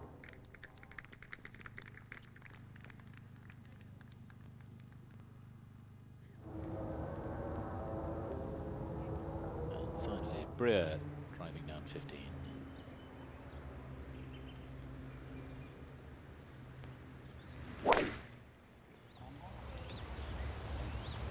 Just to move it left to right round the dogleg. Just makes it past the tree, but that's all right. That was a big drive of Ramirez. Thomas Gergler.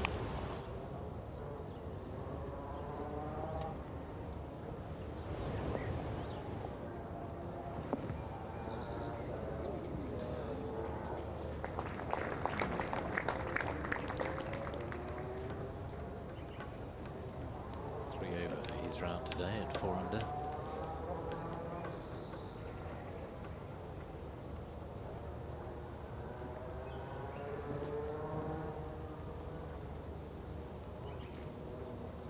Rodiles has had 7 runner-up finishes. Spanish tournaments and on the Challenge Tour.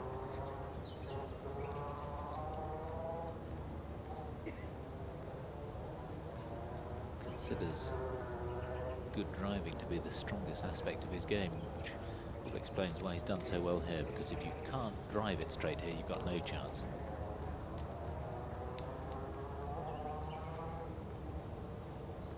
Really nice to see a golf course where driving is at a premium so often nowadays. Either the driver is taken out of the bag or it's so wide open that it's almost too easy.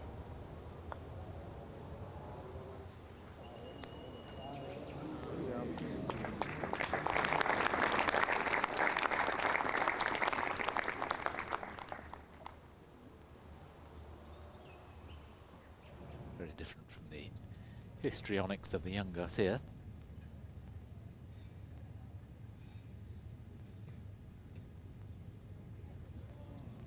Seemed to come up on that a bit quickly. It's fast, finishing with a 68. 7 under for the tournament. And who won the tour school some 3 years ago, then lost his card the following year, then went back and won it again, and then went over to America and tried to get his card there. Yeah, it looks right there. I think, as you say, it might be just for that slope there. It might just be somewhere to the left side of the hole. A little uphill. Straight in, really. Probably the left, I think. Right.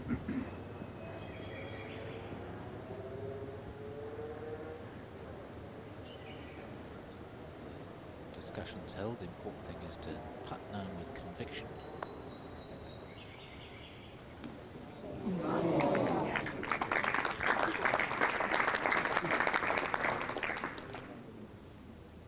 Birdie for Monty.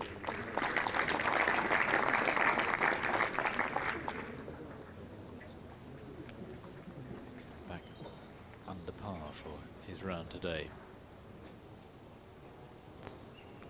Actually, I say back, takes him under par for the first time.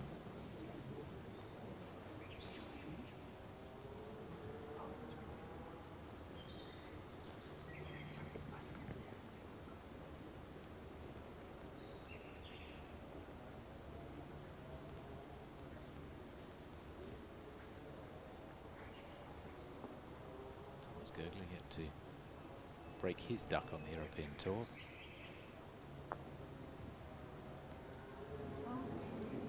In terms of wins, that is.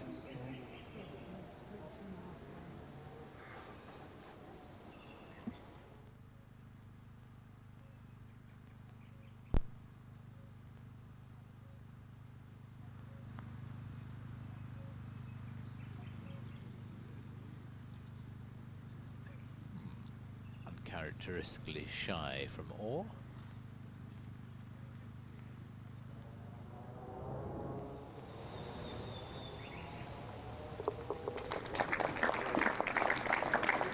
Tap in for Rodiles to go to 7 under. And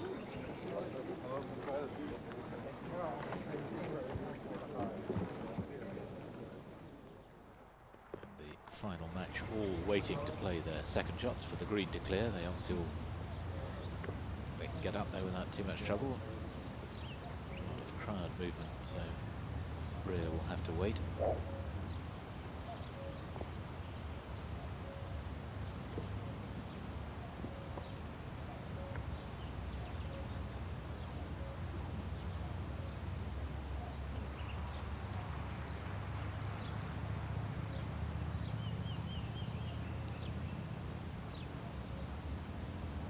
if anything, probably wants to play this with a very slight draw, but the lie not helping that slightly hanging lie.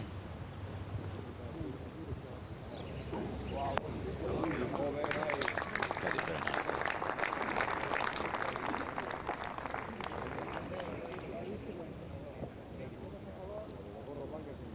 Second hardest hole to hit off the tee, but that's slightly misleading. A lot of players have run out across the dogleg and only just missed the fairway. It's not been a real problem. Davis next.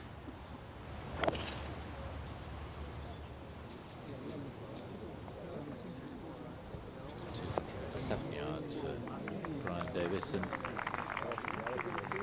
maybe catching the forehand very slightly heavy, but better to be there than through the green.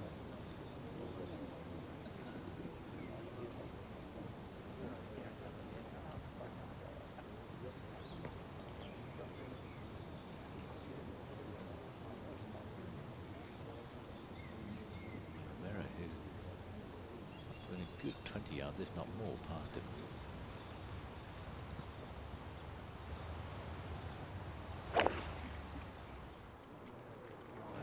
Mid-iron into it.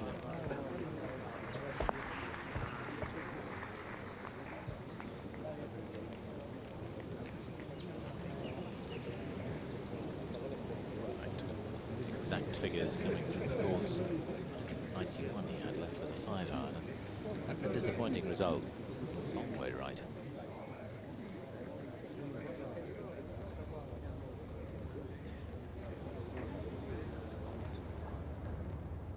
Andrew Coulthard has finished with a 72, finishing at 4 under.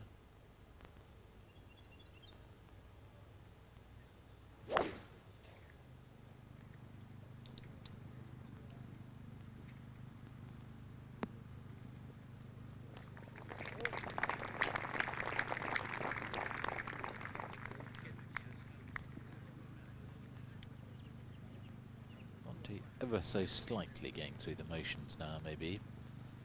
Don't know if he should be really. I mean, it's still, if he can make 1 or 2 birdies, he's got a chance of top 2 or 3.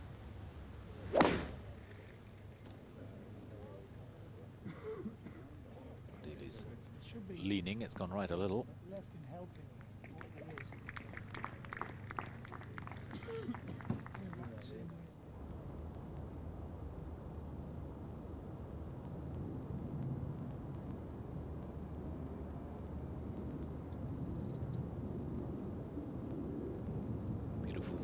But some people enjoying the inside of their eyelids. Siesta time in Spain.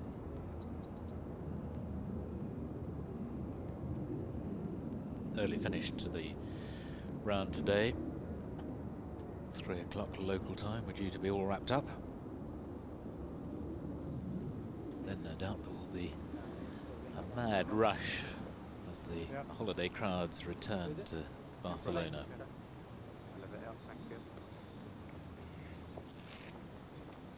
Out good. That's all right, I might need it now, mate.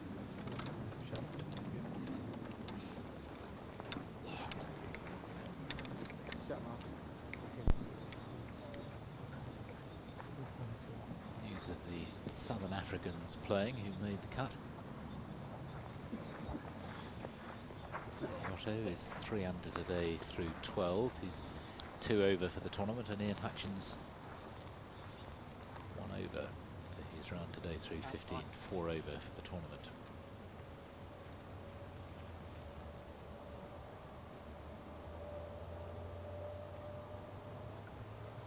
Tony Johnston finished with a 72 today, rounds of 71, 70, 74, 72. 1 under par at the moment in 34th place.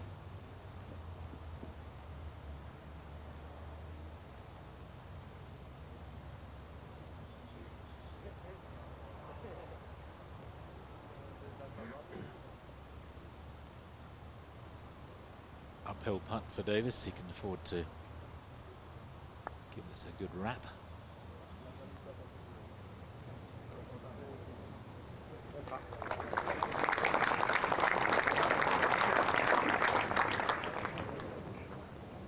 I must say he's looking fantastically composed. He's a very confident young man. And I felt almost since I first met him, probably, I don't know, 4 years ago, that he had the potential to be a winner. He's got that sort of attitude that says, I'm good enough to do this, and he's worked very hard. And you don't feel as though he's going to crack when he's given the chance.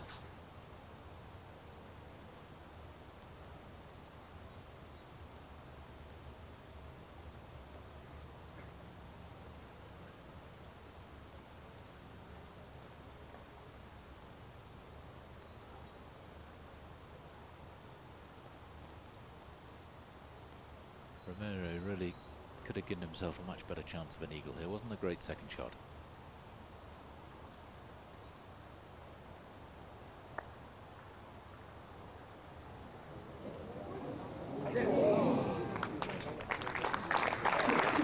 Certainly gave it a chance.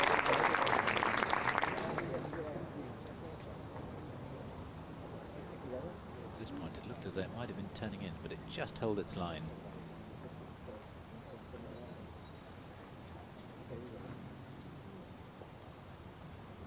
He'll look back on the round today if he doesn't win this, and he'll highlight probably 3 or 4 putts. I'm not saying that that was one of them, which he will probably feel he really should have made, and if he had, then it would have been much more difficult for Davis.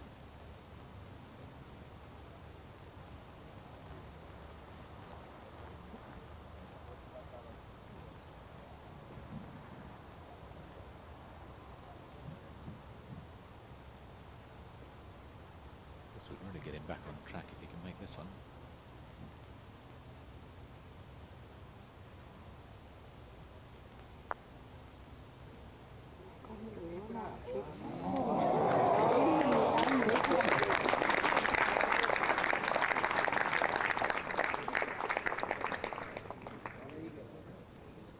So he's back up alongside Peter Baker, level par for the day, 10 under for the 4 days' work. His caddy on the bag there is a pro himself from his local Fontana club. It's not actually Breer's coach, but very useful, he says, to have a professional on the bag. Gerhard Reiner, teaching pro who can help just to keep him on track if things are starting to go wrong. A chap called Claude de Grenet is his actual pro from his local club.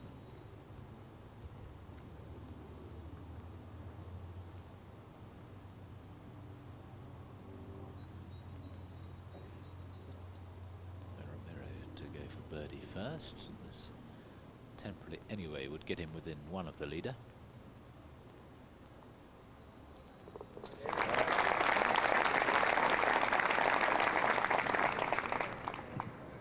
Place. 3 birdies, 3 under.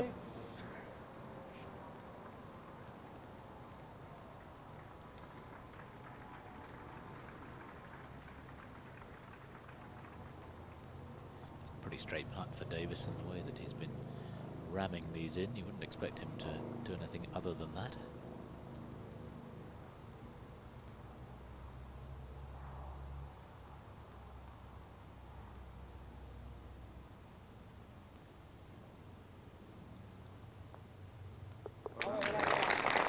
Two-shot lead restored.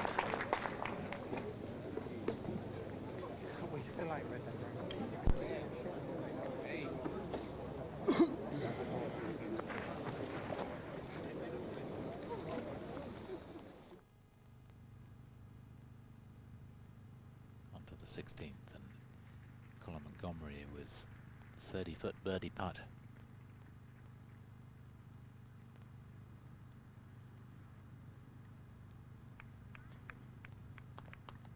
Unimpressed.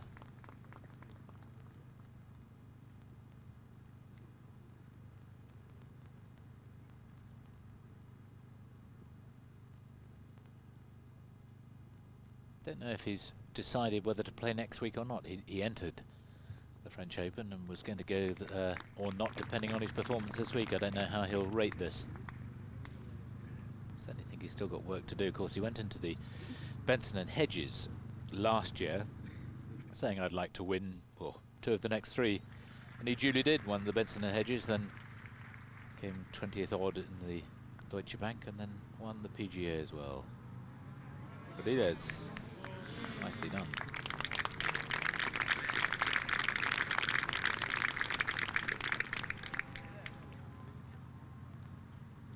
He's kept it together pretty well. Just 1 over for his round today. He's still in the top 10.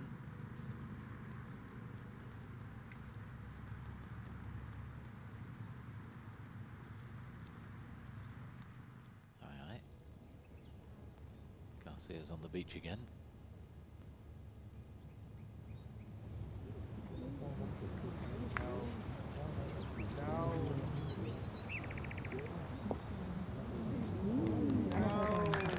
Lucky. Imploring it to go. It was a pretty good shot.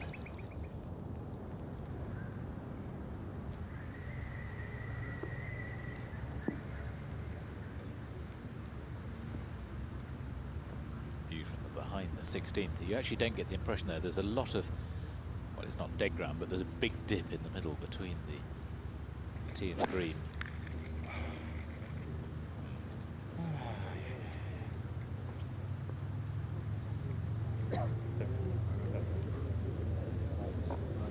Makes birdie look improbable.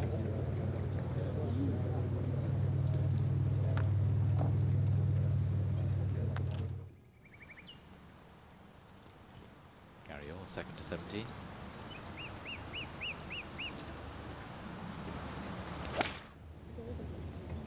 Really whipping the hands through, making sure the club didn't turn over. Good shot.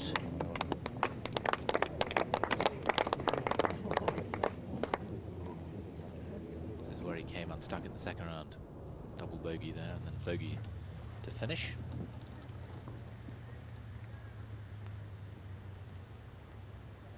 Looking at Davis's clubs yesterday in his bag. They're cast rather than forged, these Maxfly Revolution clubs, which Ian Woosnam has been using to such a good effect. I think they're very good clubs, but amazingly marked on the backs and on the tops, which shows, despite the fact they're cast, just how soft the metal is they use nowadays.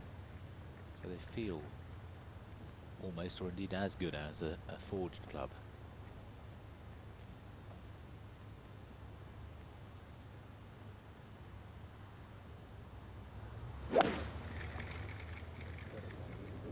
Go. Be good. Go. Very nice. He's doing exactly what he needs to do. No silly mistakes. Stand still, please. Keeping the ball in play and giving himself birdie chances. Just the left hip here. So he clears that nicely, gets it out of the way. When he makes a mistake, it tends to be because the left hip there has just slid forward rather than clearing, and then he gets trapped on the inside on the downswing.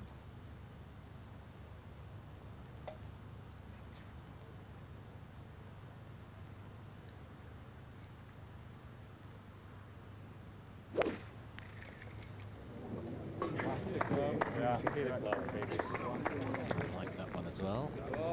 As indeed they should. It's rare shame. Resigned to finishing strongly.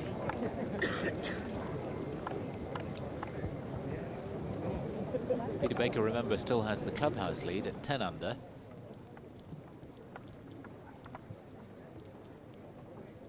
Just the 2 men ahead of him, Romero at 12 and Davis at 14 under par.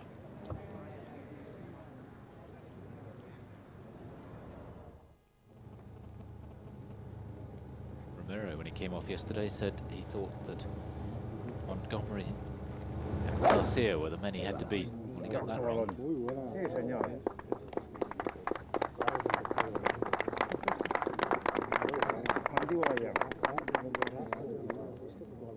Monty in good shape down the 17th.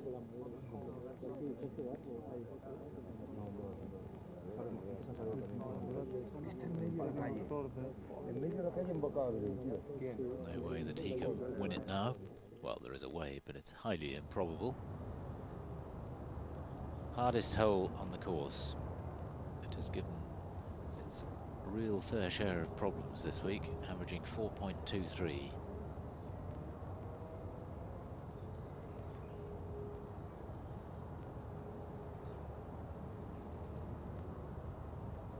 One eagle recorded there. I'm not quite sure who made that.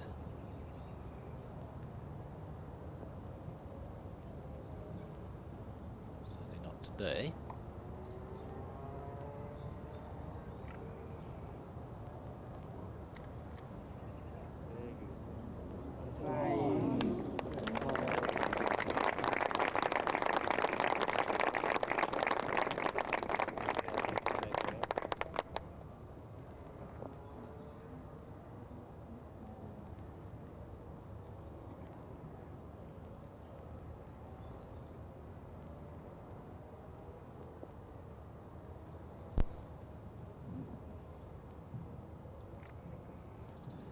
Noticed that before a few times. He quite often throws left-handed. He's actually ambidextrous.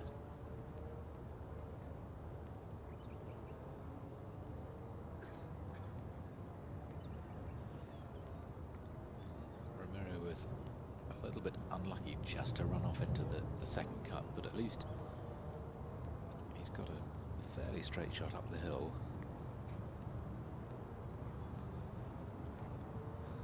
That's the problem though when you're into the thicker cut, maybe just trapped a little bit of grass and the ball flies off a bit quicker than you think it's going to.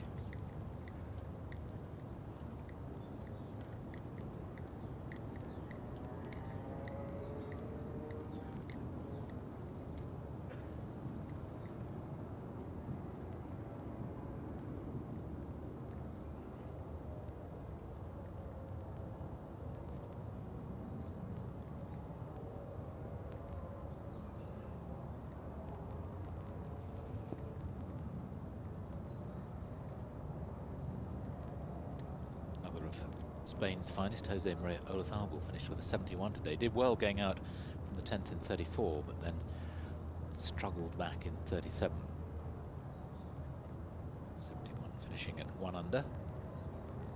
He described his round yesterday saying, on the first 9 I putted, I don't even know how to tell you, I would have putted much better with my foot or with a broomstick. Wasn't any better on the back 9. And the driver, that wasn't very good either. Tell that he's not entirely happy with his game. Sad to see, and I think the troubles that he's having with the driver, which he's had now of course for years and years, are really beginning to infiltrate into the rest of the game. It's giving him great frustration. Meanwhile, Davis, another birdie chance sliding by, but a safe par.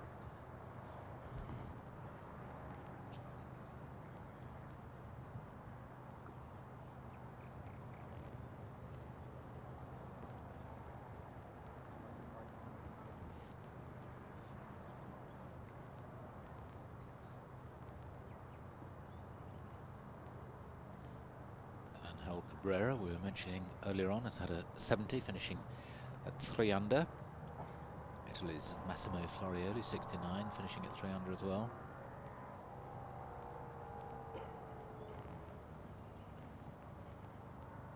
Roger Chapman, winner in Rio, first time win after 19 years, had a 71 today. He's finished at 2 under.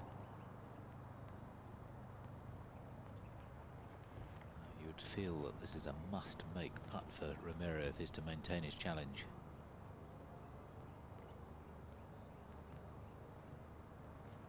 Ooh, that was tentative. Yeah, well, that was I think a real sign which Brian Davis, I'm sure, would have noticed.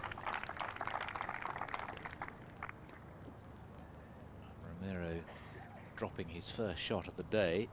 Now 3 behind, and it looks better and better for Brian Davis.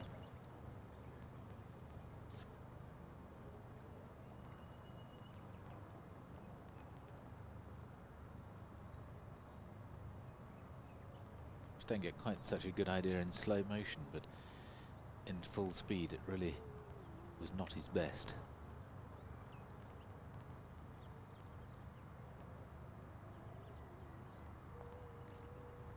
Seemed to bobble a little bit off the face as well for Breer, but nonetheless it's found the hole. Splendid comeback after his bogey on 14. Birdies on 15 and 16. And now he's joined Romero at 11 under. Stop.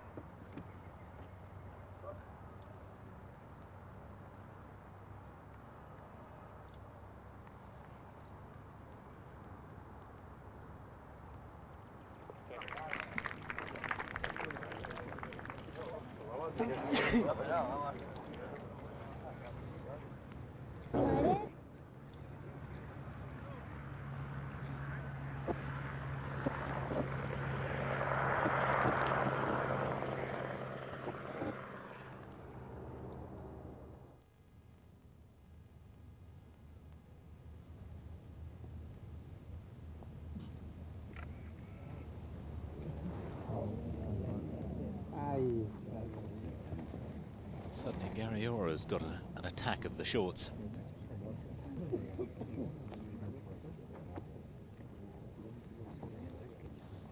was recorded. He's tapped in for his par. My word.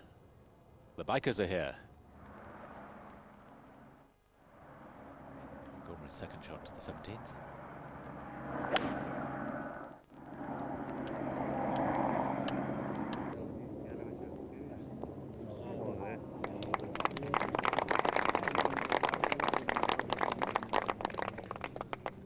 Very good to him, spot on line.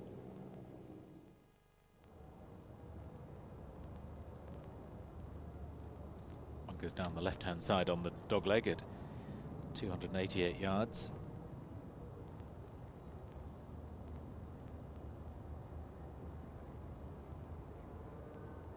That eagle came on the first day from Nick O'Hearn, the Australian left-hander.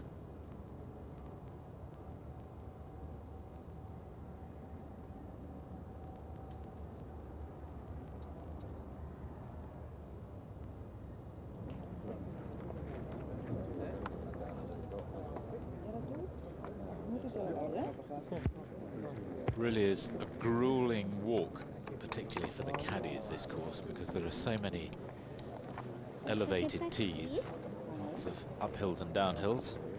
You're lugging one of these heavy bags around, which most of them will weigh in at about 45 pounds with all the extras that the pros tend to carry. A lot of very elevated tees with quite severe walks up to them. You stand still, please.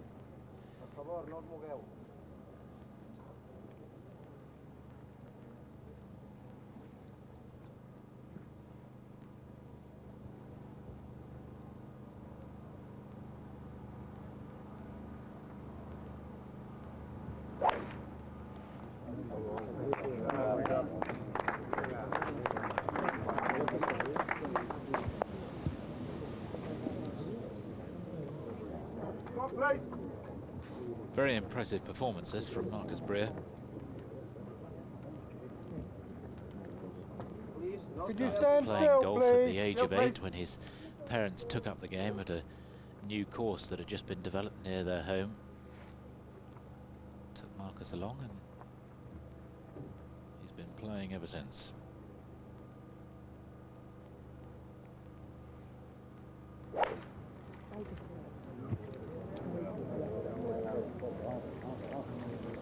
Forward for Brian Davis. Yeah. Very gentle conditions now, not very much breeze, and just finding this 17th fairway is the crucial thing. And once again, Romero going with his driving iron.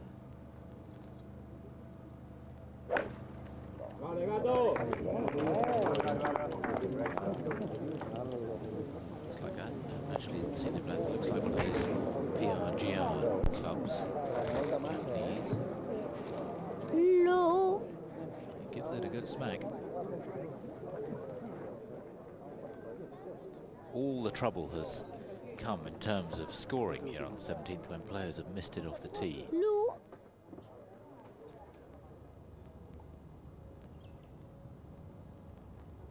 Got to be pretty unlucky to make double bogey if you find the fairway.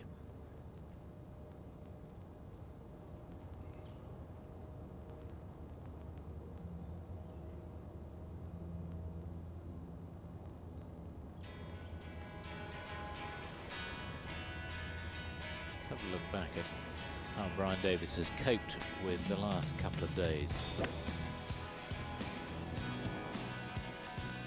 This was the second shot into the 10th yesterday. He's been holding the lead for a good long time now.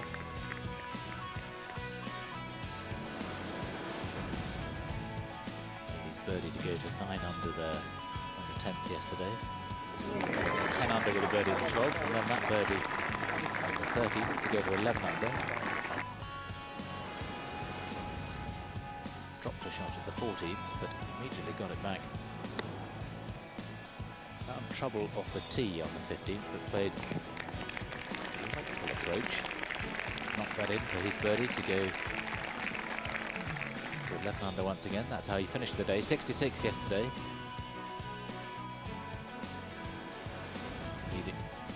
Leading overnight by 1. Then on to today.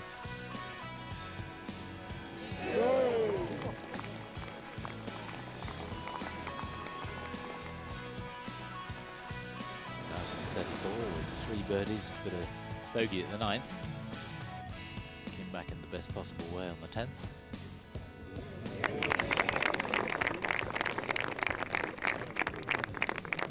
Took him back to 14 under. Dropped a shot at the 11th. Then birdies at 15 and 16.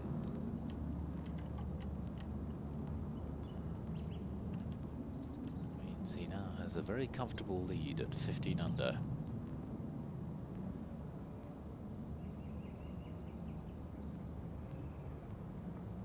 Being very careful with how he removes things from around the ball. If that ball moves even fractionally as he does that, it will be a penalty shot.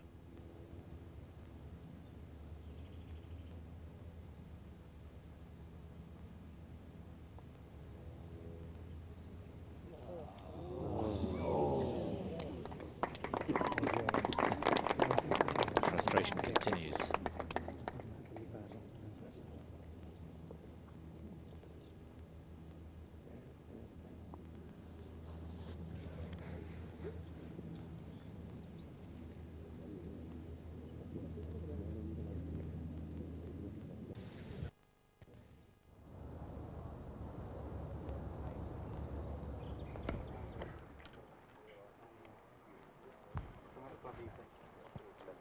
Yep, exactly. But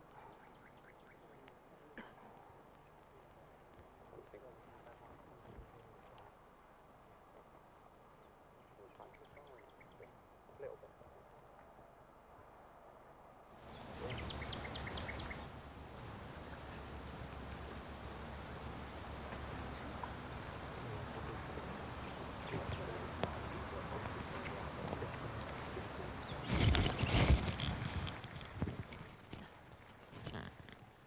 The golfing gods seem to be shining on him, or smiling on Brian Davis. Yeah. 198 yards he's got left. Jump out of this line. That's right. I think the target was about 5 right on the flag. Right before that slope was on, it's going to use us. Just a little concerned whether it jumps out of that lie, but after his little bit of doctoring, it seems to be lying pretty well, and he's lucky really to get a full swing at it.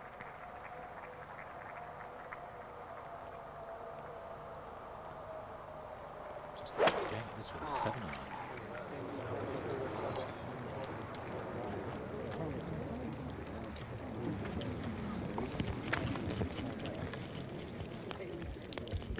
Hopefully for him that won't have plugged in the bunker.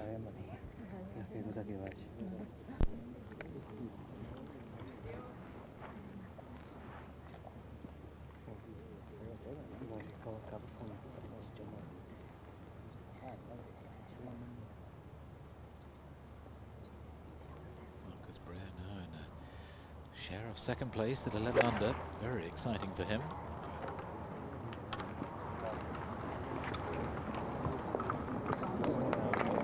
And what a finish he's putting into his round.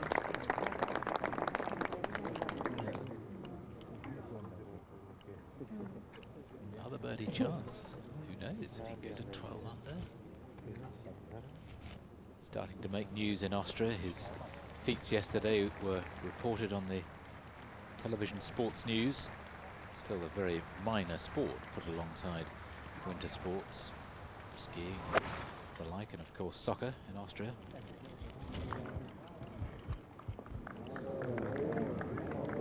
Beauty.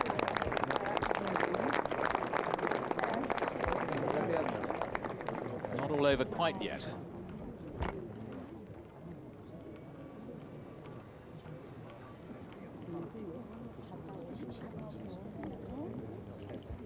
Only about 100 golf courses in Austria.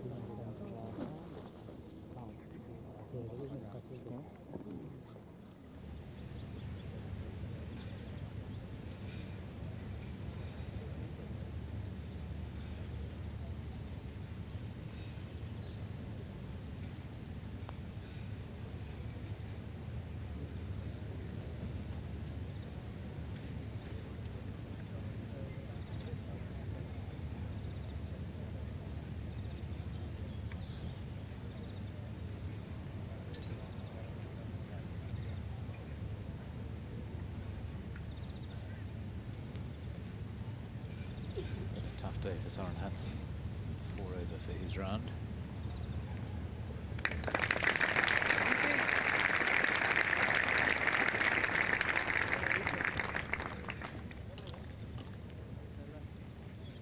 In fact, 5 over with a bogey on 17. Apologies for inaccuracies in scores at the moment, but the computer scoring system has gone haywire. At the moment critique.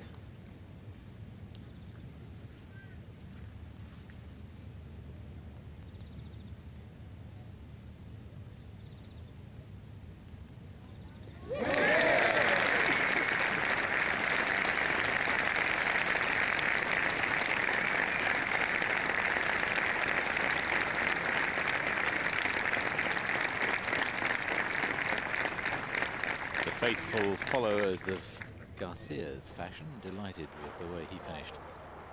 Coming back in 33, having gone out in 40. Brian Davis with a pretty good lie, and that's well played.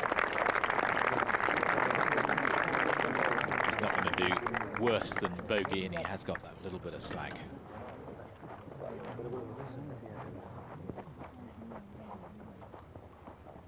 Still, I suppose if he makes bogey and the other two make birdie, won't quite have the leeway walking down 18 that he would like to have done.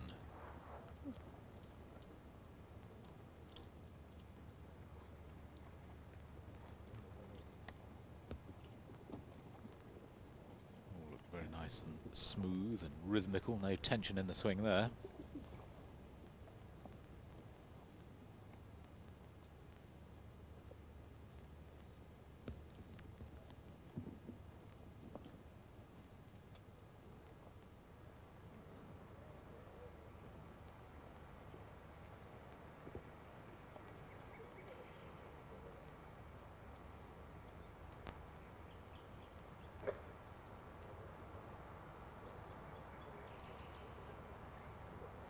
Big putt this for Marcus Breer. Going to second place on his own for the moment. No.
that sooner or later he's got to knock one of these in. Sometimes it just doesn't happen though. But if he can make this one, it makes Davis's look a little more difficult.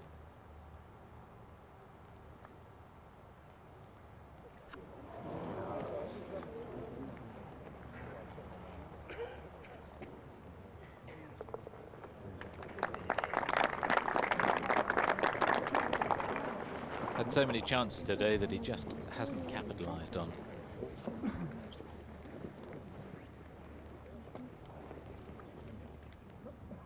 He's 3 under for the round, and that's probably the worst he could have been.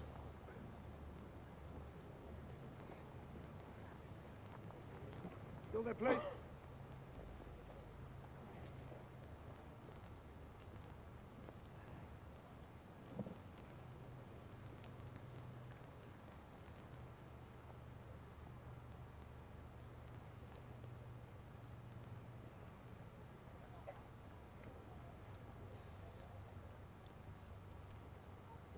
Uphill putt, pretty straight, just on the right edge, inside right.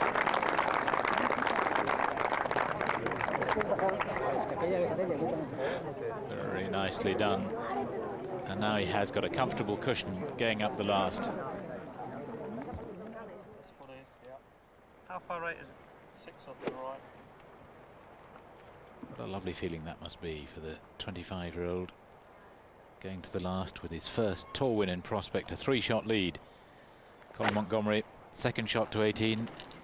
Never really challenged today. Just 1 under for his round.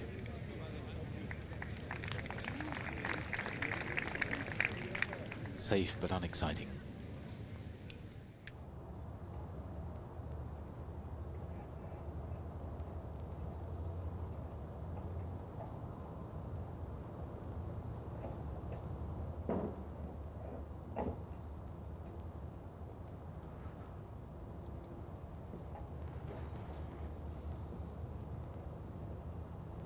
We really have been extremely fortunate with the weather this week. Just the first day was fairly horrid. Rained fairly steadily throughout. A lovely early summer's day. Last group, final tee.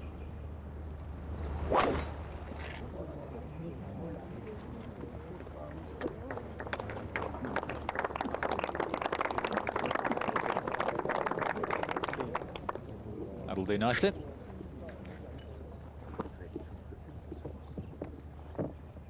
Number 4.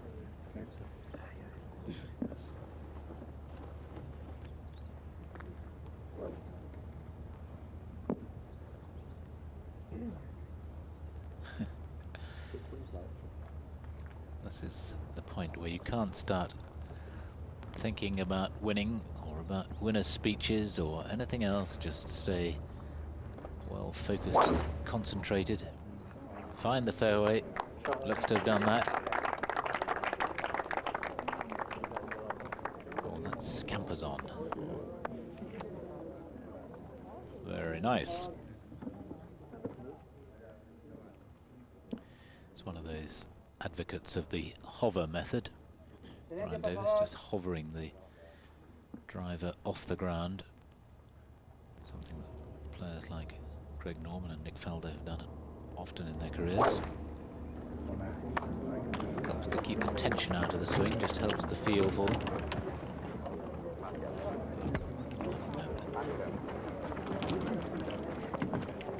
It's probably irrelevant now anyway, certainly in times of winning, but in terms of winning, still a battle for second place though between Romero and Brea.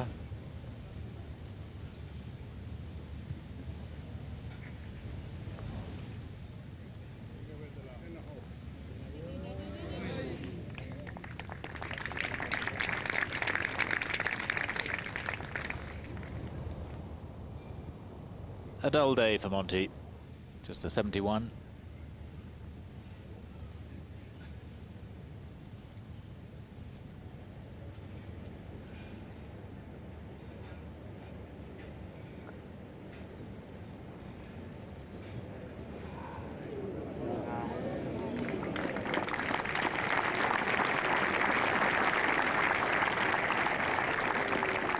Carlos Rodiles has held it together well after that double bogey 7 on the 7th.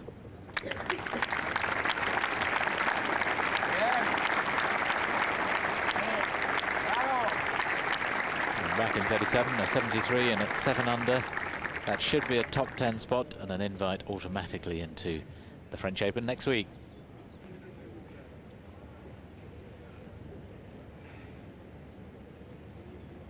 Who knows, might be the start of something big for him.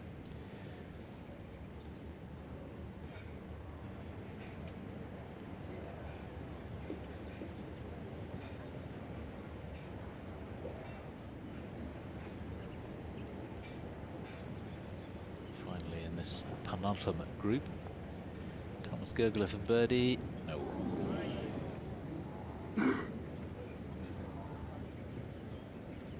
Assuming he knocks that in, that'll be a 76.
Disappointing day for the German from outside Munich. Learned his golf at the Augsburg Golf Club, where Langer has also spent much of his development in the early years.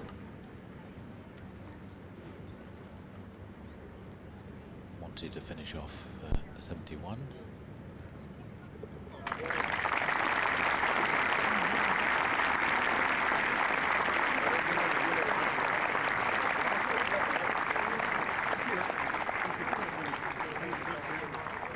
It'll be interesting to know how he feels about that, whether he's achieved his objective or not. I would suspect probably not. Looking pretty relaxed about it at the moment.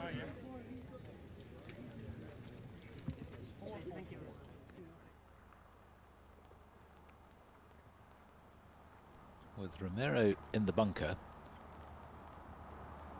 Breer 199 yards left. A good shot here. Could get him into second place on his own. Going in downwind with a 5-iron. Check, check, check. What a shit! What a shame that was.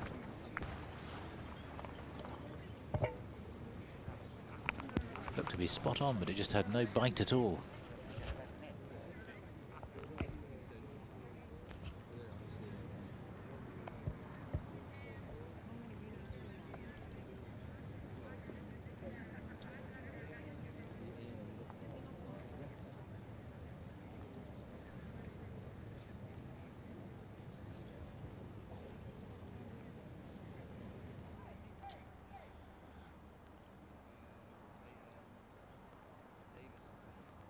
Six-iron from Romero from the bunker.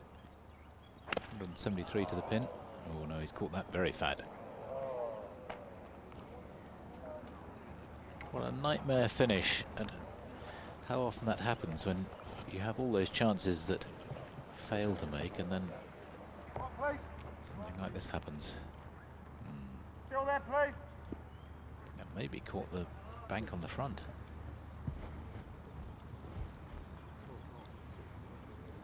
Terrific drive, 300-yard drive from Brian Davis. What a finish. Just 163 left to the pin, and that's an easy 7-iron. Fell back off it a little bit. But that will do nicely, sir.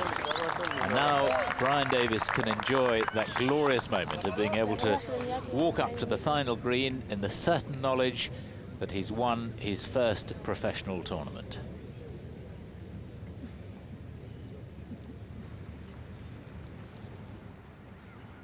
Third shot for Ramiro, still in the bunker, the next one up. Oh, and he's chunked it again. What a nightmare finish. And well, while it's bad news for him, it's potentially great news for Marcus Breer, because it could be giving him second place on his own, which will certainly guarantee him his tour card. Brian Davis becomes the 9th first-time winner on tour this year.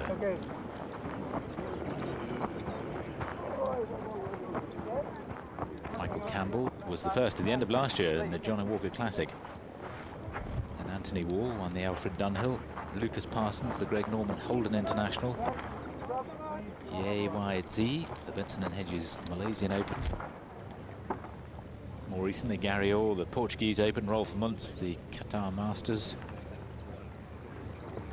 Nicholas Fast, the Madeira Island Open. And then, of course, Roger Chapman, the Brazil Rio de Janeiro 500 Years Open. Fourth shot now for Ramiro.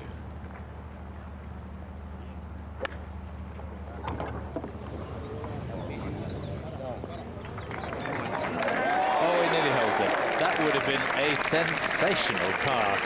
Sandwich from 98 yards out, and Brian Davis gives him the look. What a shame that didn't go, and that really would have been quite some finish.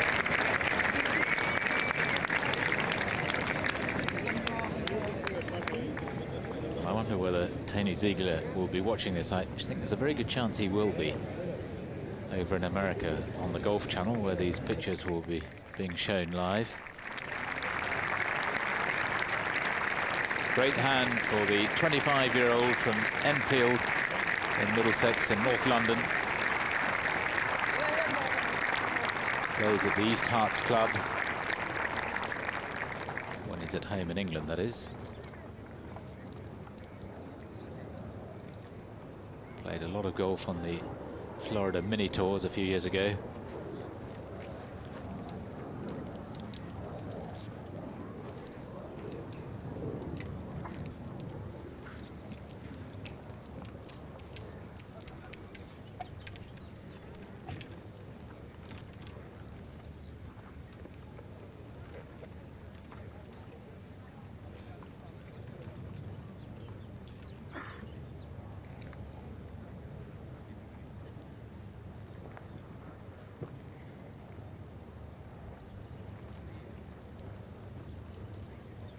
This win will take him right up into the top 10 in the order of merit.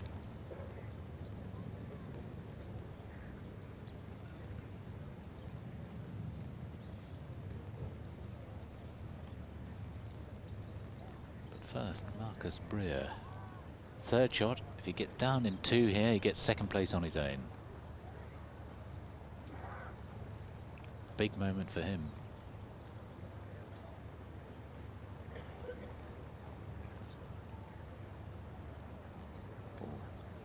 Insect maybe, just getting in the eye. It's not totally concentrated either. Wisely stepping away from the shot, go through the routine again.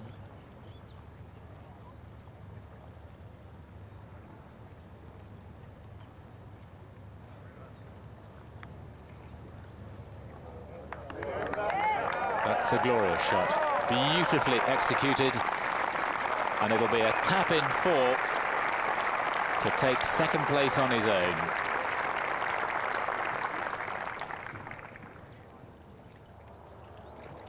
Terrific tournament from the 31-year-old from Vienna, coming home in 34, 71, 11 under.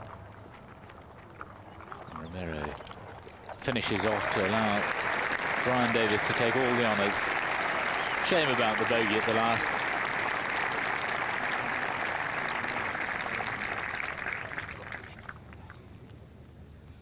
Slips back into a tie for third with Peter Baker, who posted that score early on, 10 under, with his superb course record 64.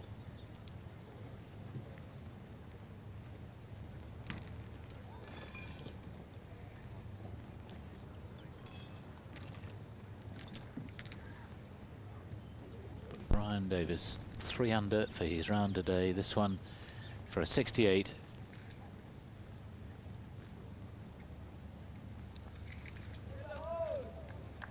All he really wants to do is put it close so that he can walk up and tap it in.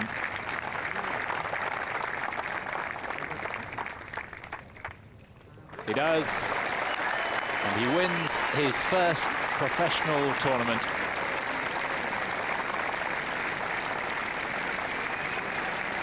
To rich acclaim.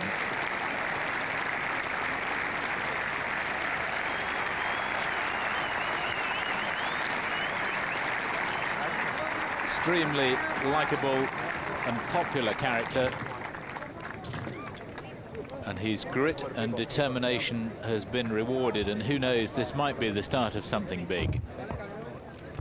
Winning his first tournament in Spain, just as Padraig Harrington did back in 1996. It took a long time for him to really progress from there.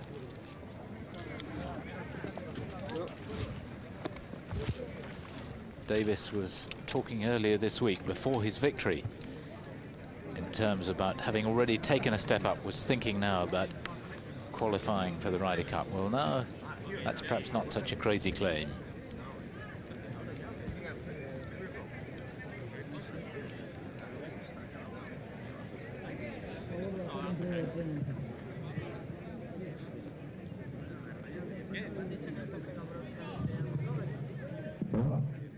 Buenas tardes, señoras y señores. Dentro de 10 minutos aproximadamente de parte de premios del Peugeot de España del año 2000. Esperamos que se hayan divertido. And the wonderful thing for Davis is that he can say not only has he won an old and classic title, the Spanish Open, 5th oldest tournament in Europe, dating right back to 1912, but he's won on a most testing and good golf course against a very strong field. Europe's #1, Colin Montgomerie, in the shake-up in the final round. He beat him. Sergio Garcia, promising a last-day charge. He saw him off. Ian Woosnam was here. He couldn't do anything about it. Jose Maria Olazabal, he couldn't do anything about it. Seve Ballesteros missed the cut. Miguel Angel Jimenez, who was such a force in Spain last year, he missed the cut. It's a quality field that Brian Davis has beaten. And all credit to Marcus Breer, playing in the final group. Held on well through the middle of the round and then came through strongly at the end to finish in second place on his own to guarantee his tour card for next year, having come through the Challenge Tour last year, 3rd on the Challenge Tour, and emulating the early season feats of Alistair Forsyth, the Tour School winner, who's already secured his card for next year. And there's confirmation now of the positions. Davis the winner by 3 after his final round, 69. Marcus Breer with the 71, taking 2nd spot on his own to earn £65,000, and I've no doubt that that will make quite considerable news in Austria. Good luck to him. Great to see Peter Baker coming back with a course record 64 to share 3rd place with Eduardo Romero, who really just couldn't make a putt today. He had so many chances to put the pressure on Davis, it just didn't happen. Colin Montgomerie at 71. As I said, a dull day for him. But he probably won't be unhappy with a top 5 finish. Maybe he'll decide to take next week off. Only time will tell. Gary Orr finishing with a 71 for 6th place. Nicholas Fast looks to have a pretty good future in front of him. And Carlos Rodiles finishing in a share of 7th place to get an invite into, or an automatic spot into, next week's tournament. Anyone finishing in the top 10, not otherwise qualified, gets to play the following week. Another good result for Paolo Caricci on this course. Tied 2nd in the Saracen Open last year, 10th this week. 68 for Miguel Angel Martin to move into a share of 12th spot. Funny old day for Sergio Garcia. In the end, tied 12th as well, and a very good week for Dean Robertson. The first round leader after a 65, fell away in the second round, 76. But a good strong finish, and he'll be delighted with that after being out for 4 months with a stomach virus. Lost a stone in weight. Played only his first round of golf on Monday. After all that time off.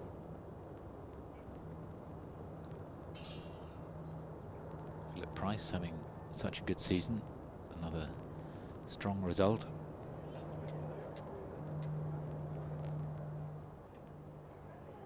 Just waiting for the presentation while the players double check their cards. You don't want to be making mistakes at this stage. Make sure that you sign for the right score.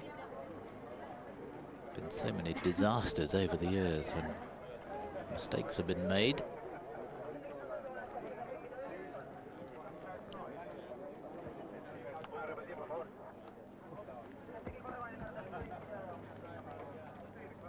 It's been a holiday festival atmosphere at the PGA Golf de Catalunya, a course that has really earned its spurs this week. It was designed with tournament play in mind. It's owned by the PGA European Tour. I've no doubt that it will be used many times in the future for tour events.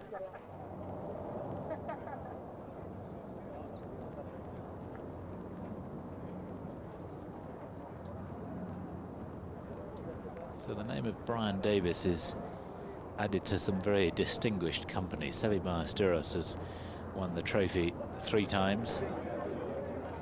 Tournament director Mike Stewart on the right, and the Spanish press officer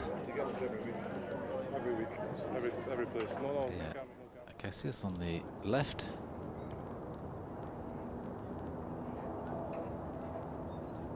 Jarmo Sandlin won this title last year. Thomas Bjorn the year before. Colin Montgomery won it in '94. Bernard Langer's won it a couple of times.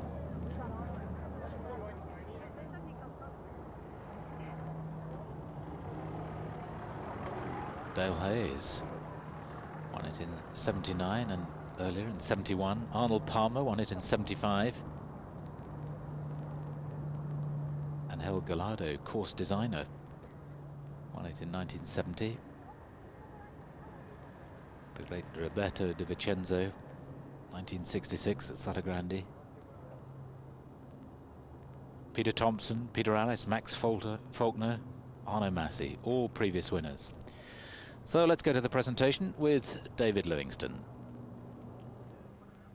Here in the presentation area we have, of course, the champion alongside Emma Villacieras, president of the Royal Federation of Spanish Golf, and Christian de Luz of Peugeot in Spain, the managing director. First of all, congratulations, Christian and Emma. A fantastic tournament, more than 20,000 people here today. I think it's been a wonderful week, especially for this man. First of all, the handsome cheque. Christian, could you hand that over to your champion? Thank you very much. Brian, congratulations. You made a wonderful job during 4 days. Thank you very much. I appreciate it. Thank you. 166,000 euro, equating to around about £100,000. And I think just as, and probably more important to you, Brian, a fantastic trophy. Emma, could you hand that over to your champion? Brian, congratulations. Outstanding victory, 14 under, with such a course, such a greens, such a semi-rough. Well done. Thank you very much. Congratulations, Brian. Many of the thousands have stayed around here to see this. You're a popular champion. First time winners tend to get that kind of ovation. You've waited a long time for it. You've come very close. Can you tell us what it means to you? It really hasn't sunk in yet. I'm still trying. I stayed focused all day. I didn't get ahead of myself really, and I played good today. Eduardo got me going a bit on the back nine, but I managed to hang in there and obviously held on to win by 3 shots, which was 4 shots, which was great. And obviously It'll probably sink in later tonight when I'm on the plane home, but at the moment it's great. Obviously, it was a very nervous day for you, but was there a period in the back nine when the tensions began to get a grip? Yeah, on the par 5 12th, when Eduardo made birdie and I made par, and then he stuck it close on the next hole, that really put the pressure on me, but I hit it in there close and we both missed. And then I had just hit pretty much good golf shots all the way in and just managed to hang on at the end. You know, it's a wonderful thing, a victory, isn't it? The money, the trophy, and what it does for you in the Volvo Order of Merit and in the world rankings. Yeah, you know, everybody says about that. To me, I'm trying not to get too far ahead of myself, just play one tournament at a time and just try and commit everything I've got to that tournament. And obviously, you know, get up the world rankings, obviously majors, things like that come into the equation. So obviously that's my next goal. We talked yesterday about how you had kind of reversed the trend for European players to go over to America occasionally and play in tournaments there. You're spending most of your time in America. I know these pictures are going around the world. Lots of people in America will be cheering as well. I'd like to say hi to my coach, Tony Ziegler, in Orlando, Florida. Thanks for all the work, bud, and this is all down to you. I'd like to thank my coach, putting coach Steve Bryan, back home in England at my home club East Hearts, for all his help with my putting. And as you can see from the stats, it's obviously working. I'd like to thank the Golf Club Catalunya for all their help they've given this week for holding the tournament. It's been brilliant. All the sponsors, especially Peugeot, it's been great. The support's been great from Peugeot. The spectators has been unbelievable. I'd like to thank you all personally for this. It was almost like playing in England to me. You was all behind me all day and I really appreciate it. Obviously there's so many thank yous I'd like to say, but the one thing that comes to mind right now to me is I lost one of my uncles, Dennis Davis, to cancer a couple of years ago, and this one's for you, bud. I appreciate it. Marvellous gesture, and all the fans who have stayed behind here to salute you. They can do it now. Brian Davis, the year 2000 Peugeot Spanish Open champion.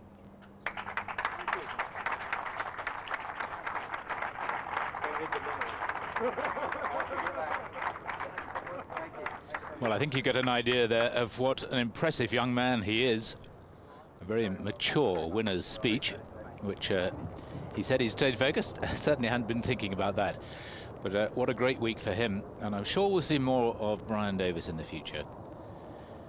It's been tremendous here at the PGA Golf de Catalunya. Join us again next week for the French Open in Paris. But from me, Julian Tutt, we leave you with Brian Davis, the Spanish Open champion.